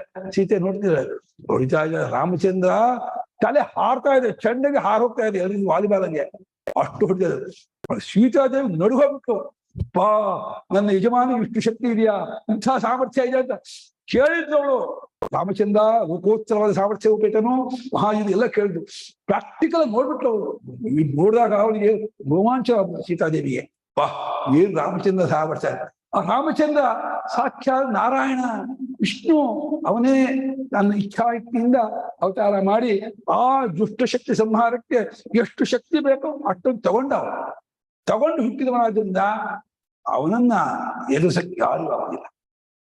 ಮಮವ ತ್ರಂಬಕಸ್ಯವ, ಏನು ರಾಮಚಂದ್ರ ಅಂಥ ಒಂದು ಪರಾಕ್ರಮ ತೋರಿಸ್ಬಿಟ್ಟಿಲ್ಲ, ಏನು ಈ ಶಕ್ತಿ ಇದು ನಿನ್ನ ಹೇಗೆ ಏನ್ ಹೇಳ್ತೀಯಾ? ಪರಮೇಶ್ವರನಿಗೆ ಈ ಶಕ್ತಿ ಇದೆ, ನನಗಿದೆ, ಈ ಜಗತ್ತಿನ ಯಾರಿಗೂ ಇಲ್ಲ, ಜ್ಞಾಪಕ ಇಟ್ಕೊಂತಾನೆ. ತ್ರಂಬಕ ಶಿವನಿಗೆ ಈ ಸಾಮರ್ಥ್ಯ ಇದೆ, ನನಗೆ ಏನ್ ಸಾಮರ್ಥ್ಯ, ಈ ಜಗತ್ತಿನ ಈ ಸಾಮರ್ಥ್ಯ ಯಾರಿಗೂ ಇಲ್ಲ, ರಾಮನೇ ಹೇಳ್ಕೊಳ್ತಾನೆ ಮಮವ ತ್ರಂಬಕಸ್ಯವ ಅಂತ. ಅಂದ್ರೆ ಅಂಥ ಒಂದು ಅವತಾರ ಪುರುಷ ಅವನು. ಹಾಗೆ ಪರಮೇಶ್ವರನು ತಾನು ಅಪೇಕ್ಷೆ ಪಟ್ಟರೆ ಎಷ್ಟು ಸಾಮರ್ಥ್ಯದಿಂದ ಯಾವ ರೀತಿ ಹೇಗೆ ಮಾಡಕ್ಕಾಗಲ್ಲ. ಒಂದು ಬೆರಳಿಂದ ಆ ಗೋವರ್ಧನಗಿರಿ ಬೆಟ್ಟ ಎತ್ತಿದ ಅಂತ ಪರಮಾತ್ಮ ಅವ್ರು ಹೇಳ್ತಾರಲ್ಲ, ಬೆರಳಲ್ಲಿ ಬೆಟ್ಟವ ಎತ್ತಿದ ಕಾರಣ ಬೆರಳು ಉಳುಕಿತೆ ನಿನಗೆ ರಂಗಯ್ಯ ಅಳುವುದೇ ತಕೋರಂಗ ಅತ್ತಾರಂ ಜಿಪೆ ಬುಮ್ಮ ಅಂತ ಹಾಡು. ಅಪ್ಪ ಅಳುತ್ತಾ ಇದೆಯಲ್ಲಪ್ಪ, ಅವಳು ತೂಗಾಡ್ತಾ ಇದ್ದಾಳೆ, ಯಾರೋ ಯಶೋದೆ. ಅಮ್ಮ ಅವನು ಆ ಮುಂದಿನ ಕಥೆ ಅಡ್ವಾನ್ಸ್ ತಗೊಂಡ್ಬಿಟ್ಟು ನಿನಗೆ ಬೆಟ್ಟ ಎತ್ತಿದೆಯಲ್ಲ, ಗಾಳಿ ಮಾಡಿದ್ದು ಗೋವರ್ಧನ ಬೆಟ್ಟ ಎತ್ತಿದೆಯಲ್ಲ, ಬೆಟ್ಟ ಇದ್ದಾಗ ಬೆಲೆಯನ್ನು ಉಳುಕ್ಬಿಡ್ತಾ ನಿನ್ಗೆ, ಅದಕ್ಕೆ ಕಳ್ತಾ ಇದೀಯಾ, ಏನು ಕಳ್ತಾ ಇದೆಯಾ ನೀನು ಅಂತ ತಮಾಷೆ ಮಾಡ್ತಾಳೆ. ಕಾಲಿಂದ ಮಡುವನ ಕೊಲುಕಿದ ಕಾರಣ ದೃಷ್ಟಿ ತಾಕಿತೆ ನಿನಗೆ ರಂಗಯ್ಯ ಅಳುವುದೇ ತಕೋರಂಗ. ಎಷ್ಟು ಚೆನ್ನಾಗಿದೆ ಆ ಹಾಡೋದು. ನೀವು ಕೇಳಿದ್ರೆ ಈ ಹಾಡನ್ನ ಕೇಳಿದ್ರೆ ಅಳುವುದೇ ತಕೋರಂಗ ಅತ್ತಾರಂ ಜಿಪೆ ಬುಮ್ಮ, ತುಂಬಾ ಚೆನ್ನಾಗಿದೆ ಹಾಡು, ಕೇಳಿದ್ದೀರಿ.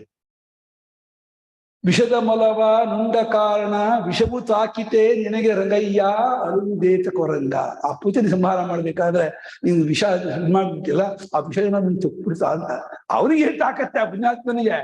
ಅವನು ಲೋಕೋತ್ತರ ವ್ಯಕ್ತಿ, ಅವನು ಸಾಮಾನ್ಯ ಅಲ್ಲ ಅವನು. ಆದ್ರೆ ಭಕ್ತ ಕೊಂಡಾಡುವಾಗ ಪರಮಾತ್ಮ ಯಾಕೆ ಈ ಮಗು ಇದ್ದಾಗ ಈ ರೀತಿ ಮಾಡ್ತಾನೆ ಅಂತ ಲೀಲೆ, ಅದು ಒಂದು ಆಟ ಪರಮಾತ್ಮ, ಅದು ಒಂದು ಲೀಲೆ. ಹಾಗಾಗಿ ತಥಾಪಿ ಲೋಕಾಪ್ಯಯ, ಲೋಕಗಳ ಅಡಗುವಿಕೆ ಉಂಟಾಗುವಿಕೆ ಅನ್ನೋದಕ್ಕೋಸ್ಕರವಾಗಿ ತನ್ನ ಮಾಯೆಯಿಂದ ತಾನು ಅನುಕಾಲಂ, ಅಂದ್ರೆ ಅನುಕಾಲಂ ಸಂಭವಾಮಿ ಯುಗೇ ಯುಗೇ, ಪ್ರತಿಯೊಂದು ಯುಗದಲ್ಲೂ ನಾನು ಹುಡ್ತೀನಿ ಅಂತ ಹೇಳಿಲ್ವಾ, ಆಗ ಯಾವ್ಯಾವಾಗ ಅವತಾರ ಮಾಡಬೇಕು ಅಂತ ಅವನ ಇದಕ್ಕೆ ಬರುತ್ತೆ ಸಂದರ್ಭಕ್ಕೆ ಅವಾಗ ಅವತಾರ ಮಾಡ್ತಾರೆ. ನನ್ನಂತ ಒಬ್ರು ಕೇಳಿದ್ರು, ಅಲ್ಲ ಪರಮಾತ್ಮ ಯದಾ ಯದಾ ಹಿ ಧರ್ಮಸ್ಯ ಗ್ಲಾನಿರ್ಭವತಿ ಭಾರತ ಅಭ್ಯುತ್ಥಾನ ಅಧರ್ಮಸ್ಯ ತದಾತ್ಮಾನಂ ಸುಜಾಮ್ಯಹಂ ಹೇಳಿದಾನ ಇಲ್ವಾ?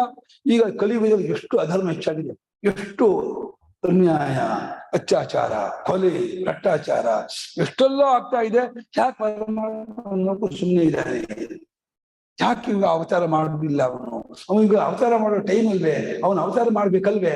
ಯಾಕೆ ಪರಮಾತ್ಮ ಅವತಾರ ಮಾಡ್ತಿಲ್ಲ ಅಂತ ನಾನು ಕೇಳಿದ್ರು. ಇಲ್ಲ, ಇನ್ನೊಂದು ಶ್ಲೋಕ ಬಂದಿದೆಯಲ್ಲ, ಆದಿದ್ದ ಬರ್ತಾನೆ, ಪರಿತ್ರಾಣಾಯ ಸಾಧೂನ ಅಂತಿದೆಯಲ್ಲ, ಸತ್ಪುರುಷನ್ ಕಾಪಾಡು, ಸತ್ಪುರುಷ ಇದೆ ಅಂತ ಅವತಾರ ಮಾಡಿ ಏನ್ ಪ್ರಯೋಜನ ಅಂತ ಅಂದೆ ನಾನು. ಅಲ್ಲೇ ಪರಿತ್ರಾಣಾಯ ಸಾಧೂನ ವಿನಾಶ, ಸಾಧುಗಳು ಸತ್ಪುರುಷರಾಗಿದೆ ಇದ್ದಾಗ ಅವತಾರ ಮಾಡಿ ಏನ್ ಪ್ರಯೋಜನ? ಅವನು ಕರ್ಮಾನುಸಾರವಾಗಿ ಅನುಭವಿಸ್ತಾರೆ ಬಿಡು, ಅದಕ್ಕಾಗಿ ಬಂದಿದ್ದಾರೆ. ಪರಮಾತ್ಮನಿಗೇನು ಅವತಾರ ಮಾಡಬಾರ್ದು ಅನ್ನೋದಿಲ್ಲ, ಅವನು ಕೂಡ ಗಮನಿಸ್ತಾ ಇದ್ದಾನೆ, ಅವನ ಮನಸ್ಸಿನಲ್ಲಿದೆ. ಯಾವಾಗ ಹೇಗೆ ಈ ಜಗತ್ತಿನ ಸ್ಥಿತಿಯನ್ನ ಉಂಟು ಮಾಡ್ಬೇಕು ಅಂತ ಅದು ಅವನಿಗೆ ಬಿಟ್ಟದ್ದೇ ಹೊರತು ನಾವು ಅವನಿಗೆ ಆದೇಶ ಕೊಡೋದು, ಅವನಿಗೆ ಒಂದು ನಿಯಮ ಕೊಡೋದು, ಅದು ನಾವು ಯಾರು? ಈಗ ಅವತಾರ ಮಾಡಪ್ಪ, ಈಗ ಬಾರಪ್ಪ ನಾವ್ ಹೇಳ್ಕೊಳಕ್ಕಾಗಲ್ಲ, ನಾವು ಎಷ್ಟೋ ಅವರು ಅವನ ಮುಂದೆ ಹೇಳ್ಕೊಳಕ್ಕೆ. ಹಾಗಾಗಿ ಆ ಪರ್ವತ ಯಾವಾಗ ಬಂದ್ರೆ ಮಾಡ್ತಾನೆ, ಮಾಡಲ್ಲ ಅಂತ ಹೇಳಕ್ಕಾಗಲ್ಲ. ಹಾಗಾಗಿ ತನ್ನ ಮಾಯೆಯಿಂದ ಆ ಅನುಕಾಲಂ ಅಂತ ಆ ಭಾಗವತಕಾರ ಅನುಕಾಲ ಅರ್ಥ ಯಾವ್ಯಾವ ಒಂದೇ ಯುಗದಲ್ಲಿ 2-3 ಸಲ ಅವತಾರ ಮಾಡ್ಬೋದು. ಈ ಭಗವಂತನ ಅವತಾರ ತಮಾಷೆ ಏನ್ ಗೊತ್ತಾ, ಕೆಲವು ಸಲ ಒಬ್ಬರಿಗಾಗಿ ಅವತಾರ ಮಾಡೋದು ಉಂಟು. ಈ ವಾಮನ ಅವತಾರದಲ್ಲಿ ಬಲಿ ಚಕ್ರವರ್ತಿ ಮೆಟ್ಟಕ್ಕೋಸ್ಕರ ಅವತಾರ ಮಾಡ್ದ, ಇನ್ನೇನು ಆಗಲಿಲ್ಲ, ಆ ಉದ್ದೇಶ ಇಲ್ಲ. ಆ ಬಲಿ ಚಕ್ರವರ್ತಿ ಧರ್ಮಾತ್ಮ, ಪುಣ್ಯಾತ್ಮ, ಆ ಧರ್ಮದಿಂದ 3 ಲೋಕವನ್ನು ತನ್ನ ವಶ ಮಾಡ್ಕೊಂಡ್ಬಿಟ್ಟ, ದೇವೇಂದ್ರನ ಸ್ಥಾನವನ್ನು ಕಿತ್ಕೊಂಡ್ಬಿಟ್ಟ. ಅದಿತಿಗೆ ಭಯ ಆಯ್ತು, ಅಯ್ಯೋ ನನ್ನ ಮಗ ದೇವೇಂದ್ರ ಸ್ಥಾನ ಭ್ರಷ್ಟನಾಗ್ಬಿಟ್ಟ, ಎಲ್ಲವನ್ನೂ ಕಳ್ಕೊಂಡ್ಬಿಟ್ಟ ಅಂತ ಹೇಳ್ಬಿಟ್ಟು ಅದಿತಿ ನಾರಾಯಣನ ಶರಣ ಹೊಕ್ಕಿದ್ರು, ಮೊರ ಹೊಕ್ಕಿದ್ರು, ಹೇಗಾದ್ರು ಮಾಡಿ ನನ್ನ ಮಗನಿಗೆ ಈ ತಂದು ಕೊಡಪ್ಪ ಮಾಡ್ಬೇಕಂತ. ಇವಾಗ ದುಷ್ಟನಾಗಿದ್ರೆ, ರಾವಣನಂತೆ ಇದ್ರೆ ಯುದ್ಧ ಮಾಡಿ ಸಂಹಾರ ಮಾಡಬಹುದಾಗಿತ್ತು. ಅವನು ದುಷ್ಟನಲ್ಲ, ಧರ್ಮಾತ್ಮ, ಪುಣ್ಯಾತ್ಮ. ಅವನತ್ರ ಹೆಂಗೆ ನಾವು ನಿಗ್ರಹ ಮಾಡೋದು ಹೇಗೆ? ಸುಮ್ಮನೆ ಇದು ಮಾಡೋದು ಹೇಗೆ? ನಾರಾಯಣ ಗೊತ್ತು ಹೇಗ್ ಮಾಡ್ಬೇಕು ಅಂತ. ಅವನು 3 ಹೆಜ್ಜೆಯನ್ನ ಬೀಳೋದ್ರ ಮೂಲಕ ಅವನು ನಿಗ್ರಹ ಮಾಡಿ, ಅವನನ್ನು ಪಾತಾಳಕ್ಕೆ ಕಳಿಸಿ, ಅವನಿಗೂ ಅಲ್ಲಿ ಅನುಗ್ರಹ ಮಾಡಿ, ನಿನ್ನ ಮನೆ ಮುಂದೆ ನಾಯಿ ಹಾಕಿಕೊಂಡು ಕಾಪಾಡ್ತಿರ್ತೀನಿ, ಮುಂದಿನ ಕಲ್ಪನೆ ನೀನೇ ದೇವಿಯಿಂದ ಕಣಪ್ಪ ಅಂತೇಳಿ ಎಲ್ಲವನ್ನೂ ಅವನಿಗೆ ಕನ್ವಿನ್ಸ್ ಮಾಡಿ ಅವನು ನಿಗ್ರಹ ಮಾಡ. ಒಬ್ಬನಿಗಾಗಿ ಅವತಾರ ಮಾಡ್ದ. ಹಿರಣ್ಯಕಶಿಪು ಅವನು ಒಬ್ಬನ ಸಂಹಾರ ಮಾಡಬೇಕು, ನರಸಿಂಹಸ್ವಾಮಿ ಅವತಾರ ಮಾಡ್ದ. ನರಸಿಂಹಸ್ವಾಮಿ ಅವತಾರದಲ್ಲಿ, ರಾಮಾವತಾರದಲ್ಲಿ, ಕೃಷ್ಣಾವತಾರದಲ್ಲಿ ದುಷ್ಟಶಕ್ತಿ ಸಂಹಾರ ತುಂಬಾ ಆಯ್ತು. ಆದ್ರೆ ಹಿರಣ್ಯಕಶಿಪು ಸಂಹಾರ ಮಾಡಿ ಒಬ್ಬನಿಗೆ ನರಸಿಂಹ ಅವತಾರದಲ್ಲಿ ಎಷ್ಟು ಜನಕ್ಕಾಗಿ ಅವತಾರ ಮಾಡಿದ? ತನ್ನ ಭಕ್ತನಾದಂತಹ ಪ್ರಹ್ಲಾದನಿಗೆ ಭಾರಿ ಕಿರುಕುಳ ಕೊಡ್ತಾ ಇದ್ದಾನೆ, ತೊಂದರೆ ಕೊಡ್ತಾ ಇದ್ದಾನೆ ಅನ್ನೋ ಒಂದೇ ಕಾರಣಕ್ಕೆ ಆ ಏಕಾಂತ ಭಕ್ತನಾದಂತಹ ಪ್ರಹ್ಲಾದನಿಗೆ ಅನುಗ್ರಹ ಮಾಡೋಕ್ಕೋಸ್ಕರವಾಗಿಯೂ, ದುಷ್ಟನಾದಂತಹ ಹಿರಣ್ಯಕಶಿಪು ಸಂಹಾರಕ್ಕಾಗಿಯೂ ಅವತಾರ ಮಾಡ. ಒಬ್ಬೊಬ್ಬನಿಗಾಗಿ ಅವತಾರ ಮಾಡೋದು ಉಂಟ ಪರಮಾತ್ಮ ಅಂದ್ರೆ ಅದು ಅವನು ಬಿಟ್ಟಿದ್ದು. ಒಬ್ಬನಿಗೆ ಮಾಡ್ಬೇಕಾ, 100 ಜನಕ್ಕೆ ಮಾಡ್ಬೇಕಾ, ಇಡೀ ಸಮಾಜಕ್ಕೆ ಮಾಡ್ಬೇಕಾ, ಏನು ಅನ್ನೋದು ನಾವು ಅವನಿಗೆ ಹೇಳೋದು ನಾವು ಯಾರು? ಅದು ಅವನ ಸಂಕಲ್ಪಕ್ಕೆ ಸೇರಿದ್ದು. ಹಾಗಾಗಿ ಅವನ ಅವತಾರಗಳಲ್ಲಿ ಅನೇಕ ತರಹ ಇದೆ. ಹಾಗಾಗಿ ಈ ನೀನು ಪರಮಾತ್ಮ ನಿನ್ನ ಮಾಯೆಯಿಂದ ಯಾವ್ಯಾವಾಗ ಲೋಕಸ್ಥಿತಿ ಆಗಬೇಕು ನೀನು ಅನ್ಕೋತೀಯೋ, ಆವಾಗ ನಿನ್ನ ಮಾಯೆಯಿಂದ ಆ ಅನುಕಾಲವೂ ಕೂಡ ಆವಾಗ ಅವತಾರ ಮಾಡಿ ಈ ದುಷ್ಟ ಶಕ್ತಿ ಸಂಹಾರ ಮಾಡಿ, ಶಿಷ್ಟ ಸಂರಕ್ಷಣೆ ಮಾಡಿ, ಲೋಕ ಕಲ್ಯಾಣ ಮಾಡ್ತಾ ಹೋಗ್ತಾ ಇರುವಂಥವಪ್ಪ ಅಂತ ಪರಮಾತ್ಮನೇ. ನಿನಗೆ ನನ್ನ ತನವನ್ನು ಒಪ್ಪಿಸ್ಕೊಳ್ತಾ ಇದ್ದೀನಿ, ನಾನು ನಿನ್ನ ಸೇರಕ್ಕೆ ಇಷ್ಟಪಡ್ತಾ ಇದ್ದೀನಿ, ನೀನ್ ನನಗೆ ಗತಿಯಾಗಿದ್ದೀಯಾ, ನೀನೇ ನನಗೆ ನಾನು ಸೇರಬೇಕಾಗಿದೆಯಾ ಅಂತ ಹೇಳ್ಬಿಟ್ಟು ಇನ್ನೊಂದು ಶ್ಲೋಕ ಹೇಳ್ತೀನಿ. ಇವತ್ತು 5 ನಿಮಿಷ ಇದೆ. ತಸ್ಮೈ ನಮಃ ಪರೇಶಾಯ ಬ್ರಹ್ಮಣೇ ಅನಂತ ಶಕ್ತಯೇ ರೂಪಾಯೋ ರೂಪಾಯ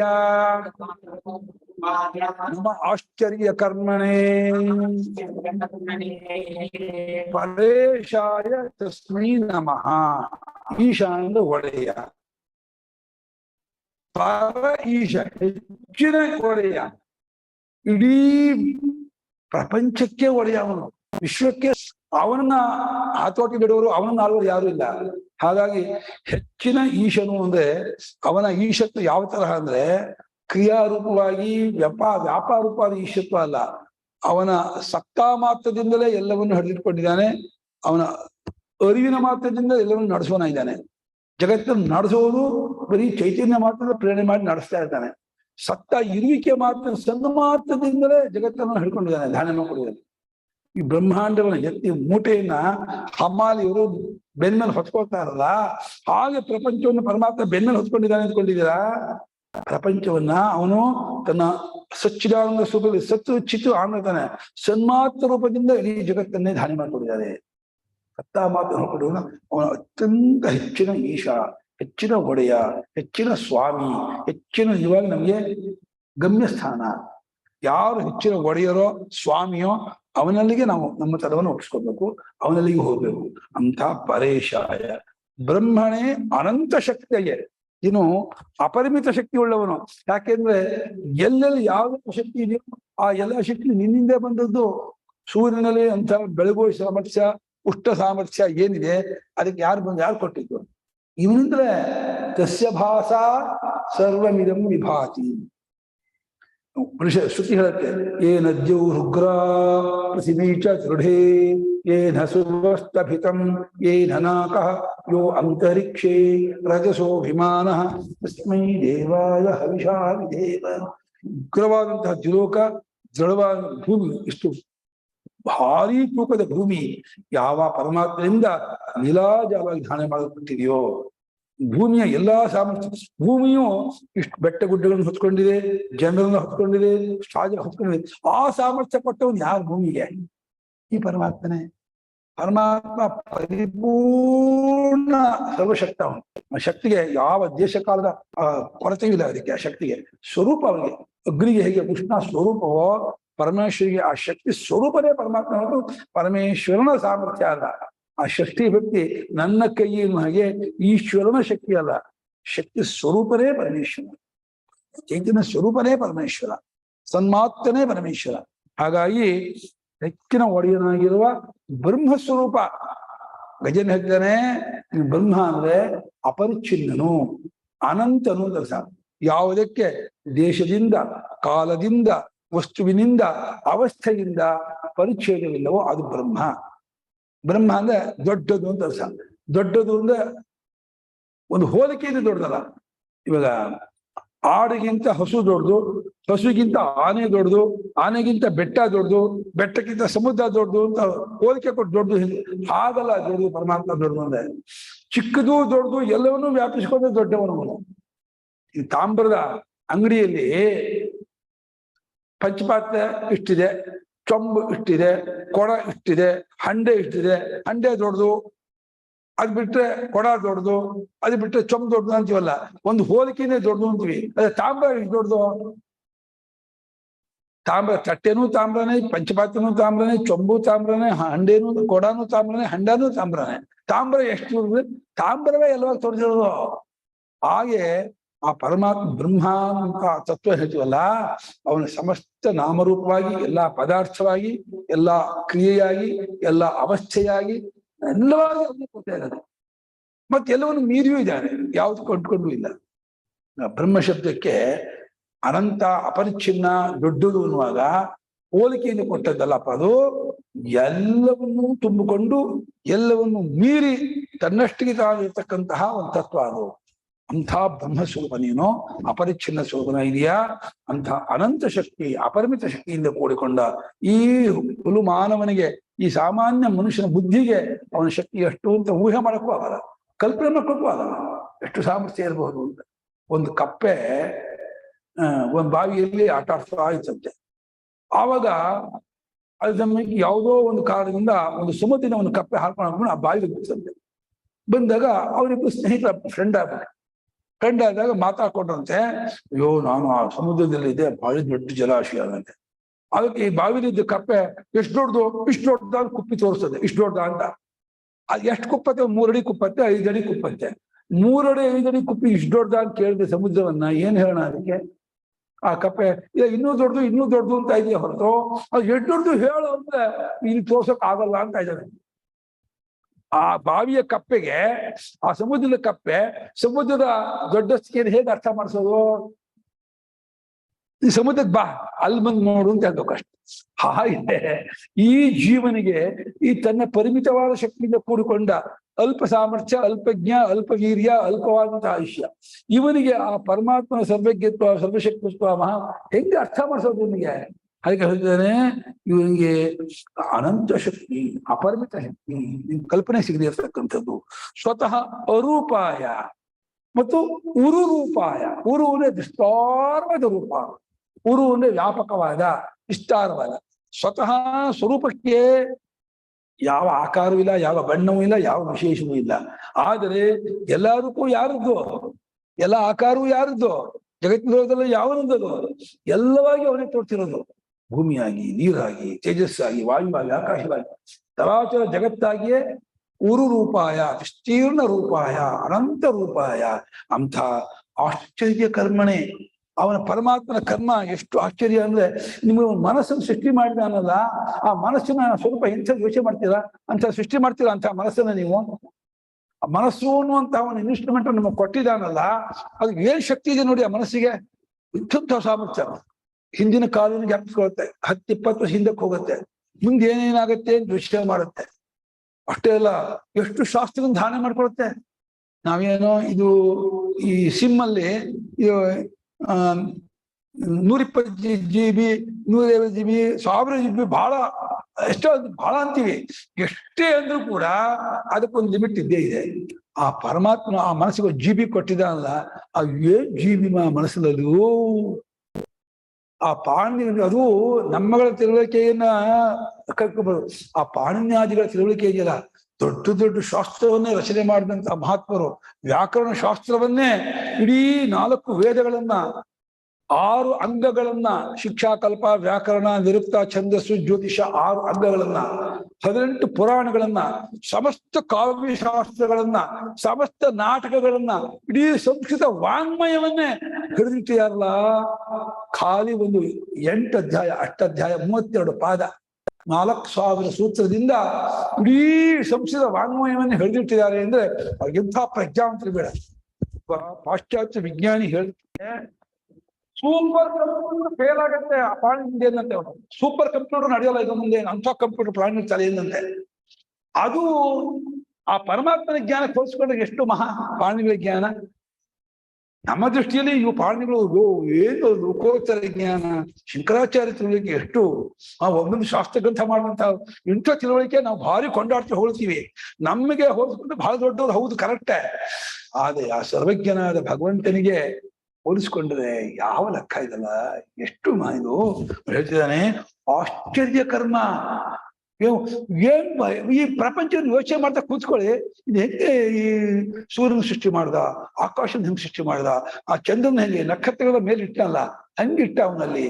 ಆ ನಕ್ಷತ್ರಗಳನ್ನ ಇಟ್ಟು, ಗ್ರಹಗಳನ್ನೆಲ್ಲ ಇಟ್ಟು, ಗಾಳಿ ಬೀಸುವಂಗ್ ಮಾಡಿ, ಋತು ಬದಲಾವಣೆ, ಮಾಸ ಬದಲಾವಣೆ, ಸಂವತ್ಸರ ಬದಲಾವಣೆ, ಆ ಮಳೆಗಾಲ, ಬೇಸಿಗೆಗಾಲ, ಚಳಿಗಾಲ ಕೊಟ್ಟು, ಪೈರುಗಳನ್ನ ಯಾವ್ಯಾವ ಬರ್ಬೇಕು, ಯಾವ್ಯಾವ ಗಿಡದಲ್ಲಿ ಯಾವ್ಯಾವ ಪೈರು ಹೇಗೆ ಬರ್ಬೇಕು, ಯಾವಾಗ ಬರ್ಬೇಕು, ಎಷ್ಟು ತರಹ ಪೈರುಗಳು, ಎಷ್ಟು ತರಹ ತರಕಾರಿಗಳು, ಎಷ್ಟು ತರಹ ಹಣ್ಣು ಹಂಪಲುಗಳು, ಎಷ್ಟು ತರಹ ಗಿಡ ಮರ ಬಳ್ಳಿಗಳು. ಲೆಕ್ಕ ಮಾಡಕ್ಕಾಗತ್ತೆ, ಯೋಚನೆ ಮಾಡಕ್ಕಾಗತ್ತೆ, ನಮ್ಗೆ ಊಹೆ ಮಾಡಕ್ಕಾಗತ್ತಾ?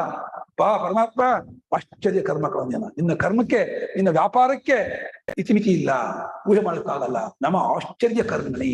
ಆಶ್ಚರ್ಯವಾದ ಅಂದ್ರೆ ಈ ಜೀವ ಒಂದನ್ನು ನೋಡಿದ್ರು ಏನು ಆಶ್ಚರ್ಯ, ಏನ್ ಶಕ್ತಿ. ಸಣ್ಣ ಇರುವೆ ಇದೆಯಲ್ಲ, ಅದು ಹೀಗೆ ಕಚ್ಕೊಂಡ್ಬಿಡ್ತು ಅಂತಂದ್ರೆ ಅದು ಹೆಂಗ್ ಕಚ್ಕೊತಿ ಗೊತ್ತಪ್ಪ, ಅಷ್ಟು ಉರಿಯತ್ತೆ ನೋಡಿ. ಇಷ್ಟು ದೊಡ್ಡ 6 ಅಡಿ ದೇಹಕ್ಕೆ ಒಂದು ಅರ್ಧ ಇಂಚಿರಲ್ಲಮ್ಮ ಅದು ಇರುವೆ. ಅದು ಕಚ್ಚಿದ್ರೆ ಗಂಧವಾಗಿ ಉರಿಯಾಗಿ ಹೀಗೆ ಕಿತ್ತಿದ್ರೆ ಚೆಂಡ ಅಲ್ಲೇ ಹೊಂದ್ಕೊಳ್ತೆ ತಲೆ. ಅರ್ಧ ಭಾಗ ಬರುತ್ತೆ. ಅದು ಎಷ್ಟು ಜ್ವರ ಕಚ್ಕೋತೆ ನೋಡಿ. ಅದಕ್ಕೆ ಆ ಶಕ್ತಿ ಯಾಕೆ ಕೊಟ್ಟ ಪರಮಾತ್ಮ? ಇವ್ರು ಸಣ್ಣ ಸಣ್ಣ ಪ್ರಾಣಿ, ಸೊಳ್ಳೆ ತಗೊಳ್ಳಿ, ಇವ್ನು ಇಂಜೆಕ್ಷನ್ ಕೊಟ್ಟಿಗೆ ಚುಚ್ಚತ್ತಪ್ಪ, ಹಬ್ಬ ಕೊಚ್ಚಿತ್ತು ನೀನ್ ಸೊಳ್ಳೆ ಅಪ್ಪ, ಇಂಜೆಕ್ಷನ್ ಕೊಟ್ಟು ಅಂತಿದ್ದೀವಿ ನಾವು. ಸೊಳ್ಳೆ ಕಚ್ಚಿ ನಮ್ಗೆ ಸಹಿಸ್ಕೋಕ್ಕಾಗಲ್ಲ. ನಮ್ಮ ದೇಹಕ್ಕೆ ಸೊಳ್ಳೆ ಎಷ್ಟನೇ ಒಂದು ಹೇಳಿ, 100ನೇ ಒಂದಾಗುತ್ತನೋ ನಮ್ಮ ದೇಹ ಕಂಪೇರ್ ಮಾಡಿದೆ. ಆ ಒಂದು ಸಣ್ಣ ಸೊಳ್ಳೆ ಕಡಿತವನ್ನ ನಮ್ಗೆ ಸಹಿಸ್ಕೊಳಕ್ ಆಗದೆ ಇರೋ ಹಾಗೆ ಅದಕ್ಕೆ ಶಕ್ತಿ ಕೊಟ್ಟಿದ್ದಾನೆ ಪರಮಾತ್ಮ ಅಂತಂದ್ರೆ ಏನ್ ವಿಭೂತಿ ಅದು, ಏನ್ ಹೇಳಿದ್ರು, ಹೇಗೆ ಕೊಟ್ಟವನಿಗೆ. ಅದರ ಮುಳ್ಳ ಕೂದಲೆಷ್ಟು ಸೂಕ್ಷ್ಮ ಇದೆ, ಅದನ್ನ ಒಳಗೆ ತೊಳ್ಳತ್ತು ಚರ್ಮದಿಂದ, ಒಳಗಡೆ ಅದು ಸಕ್ ಮಾಡುತ್ತೆ. ಯಾವ್ದನ್ನ? ರಕ್ತವನ್ನ. ರಕ್ತ ಸಕ್ ಮಾಡ್ಕೊಳ್ಳೆ ನಮ್ಗೆ ಆಗಲ್ಲ, ಕಚ್ಚಿಬಿಡ್ತು ಅಂತ. ಇನ್ನು ದೊಡ್ಡ ದೊಡ್ಡ ಪ್ರಾಣಿಯಲ್ಲಿ ಆನೆ ಶಕ್ತಿ ಆಗಲಿ, ಬೇರೆ ಬೇರೆ ಸಿಂಹ ಹುಲಿ ಶಕ್ತಿ ಆಗಲಿ, ಮೊಸಳೆ ಶಕ್ತಿ ಆಗಲಿ, ಏನು ಇದು. ಹಾಗಾಗಿ ಈ ಜಗತ್ತಿನ ವೈಚಿತ್ರ್ಯವನ್ನ, ಜಗತ್ತಿನ ವಿಶೇಷತೆಯನ್ನ ಅರ್ಥ ಮಾಡ್ಕೊಳಕ್ ಆಗೋದೇ ಇಲ್ಲ. ಅತ್ಯಂತ ಆಶ್ಚರ್ಯ ಕರ್ಮಣಿ, ನಮ್ಮ ಆಶ್ಚರ್ಯಂ ಕರ್ಮ ಯಸ್ಯ ಸಹ ಆಶ್ಚರ್ಯ ಕರ್ಮ ತಸ್ಮೈ ಆಶ್ಚರ್ಯ ಕರ್ಮಣಿ. ಚತುರ್ಸಿ ವಿಭಕ್ತಿ. ಆಶ್ಚರ್ಯ ರೂಪವಾದ ಕರ್ಮವನ್ನ, ಕ್ರಿಯೆಯನ್ನು ಮಾಡುವಂತನಾದ ಆ ಪರಮೇಶ್ವರನಿಗೆ ನಮಃ ತಸ್ಮೈ ನಮಃ. ಪರಮೇಶ್ವರ ನಮಸ್ಕಾರ. ಪರಮೇಶ್ವರ ಪರಮಾತ್ಮ, ನನಗೆ ನೀನೇ ಗತಿ ಕೊಣೋ, ನನಗೆ ನೀನೇ ಆಶ್ರಯ, ನೀನೇ ನೆಲೆ. ನಿನ್ನನ್ನು ನೆಚ್ಕೊಂಡಿದ್ದೀನಿ, ನಿನ್ನನ್ನು ನಂಬ್ಕೊಂಡಿದ್ದೀನಿ. ನೀನನ್ನು ಉದ್ಧಾರ ಮಾಡು, ನೀನನ್ನು ಎತ್ತಬೇಕಪ್ಪ. ನೀನ್ ಎತ್ತದೆ ಹೋದ್ರೆ, ನೀನೇ ಕೈ ಬಿಟ್ರೆ ನಾನು ಯಾರ ಹತ್ರ ಹೋಗ್ಬೇಕಪ್ಪ. ನೀನನ್ನ ಸ್ವಾಮಿ ಗುರುವಾಗಿ ಎತ್ತು ಅಂತ ಹೇಳಿ ಆ ಗಜೇಂದ್ರ ಆರ್ತತೆಯಿಂದ ಪ್ರಾರ್ಥನೆ ಮಾಡ್ತಾ ಇದ್ದಾನೆ, ಸ್ತೋತ್ರ ಮಾಡ್ತಾ ಇದ್ದಾನೆ. ಆ ಗಜೇಂದ್ರ ಆ ಸ್ತೋತ್ರವನ್ನು ನಾವು ಮಾಡುವಾಗ ನಮ್ಮ ಹೃದಯ ಅಷ್ಟರ ಮಟ್ಟಿಗೆ ಆರ್ತತೆಯಿಂದ ಕೂಡಿಕೊಂಡು ಅದು ಹೆಂಗೆ ಮೆಲ್ಟ್ ಆಗಿ ಹೋಗ್ಬೇಕು. ಪ್ರೇಮದಿಂದ, ಆ ಭಕ್ತಿಯಿಂದ ನಮ್ಮ ಹೃದಯ ಕರಗೋದು ಅಂದ್ರೆ ನಿಜವಾಗಿ ನಾವು ಆ ಸ್ತೋತ್ರ ಹೇಳಿದ್ದಕ್ಕೆ ಸಾಕು. ನಾವು ಸುಮ್ಮನೆ ಕಂಠಪಾಠ ಮಾಡಿ ಗಿರಿಪಾಠ ಅಂತ ಹೇಳಿದ್ರು ಪುಣ್ಯ ಉಂಟು, ಅದಕ್ಕೇನೋ ವಿಶೇಷ ಉಂಟು.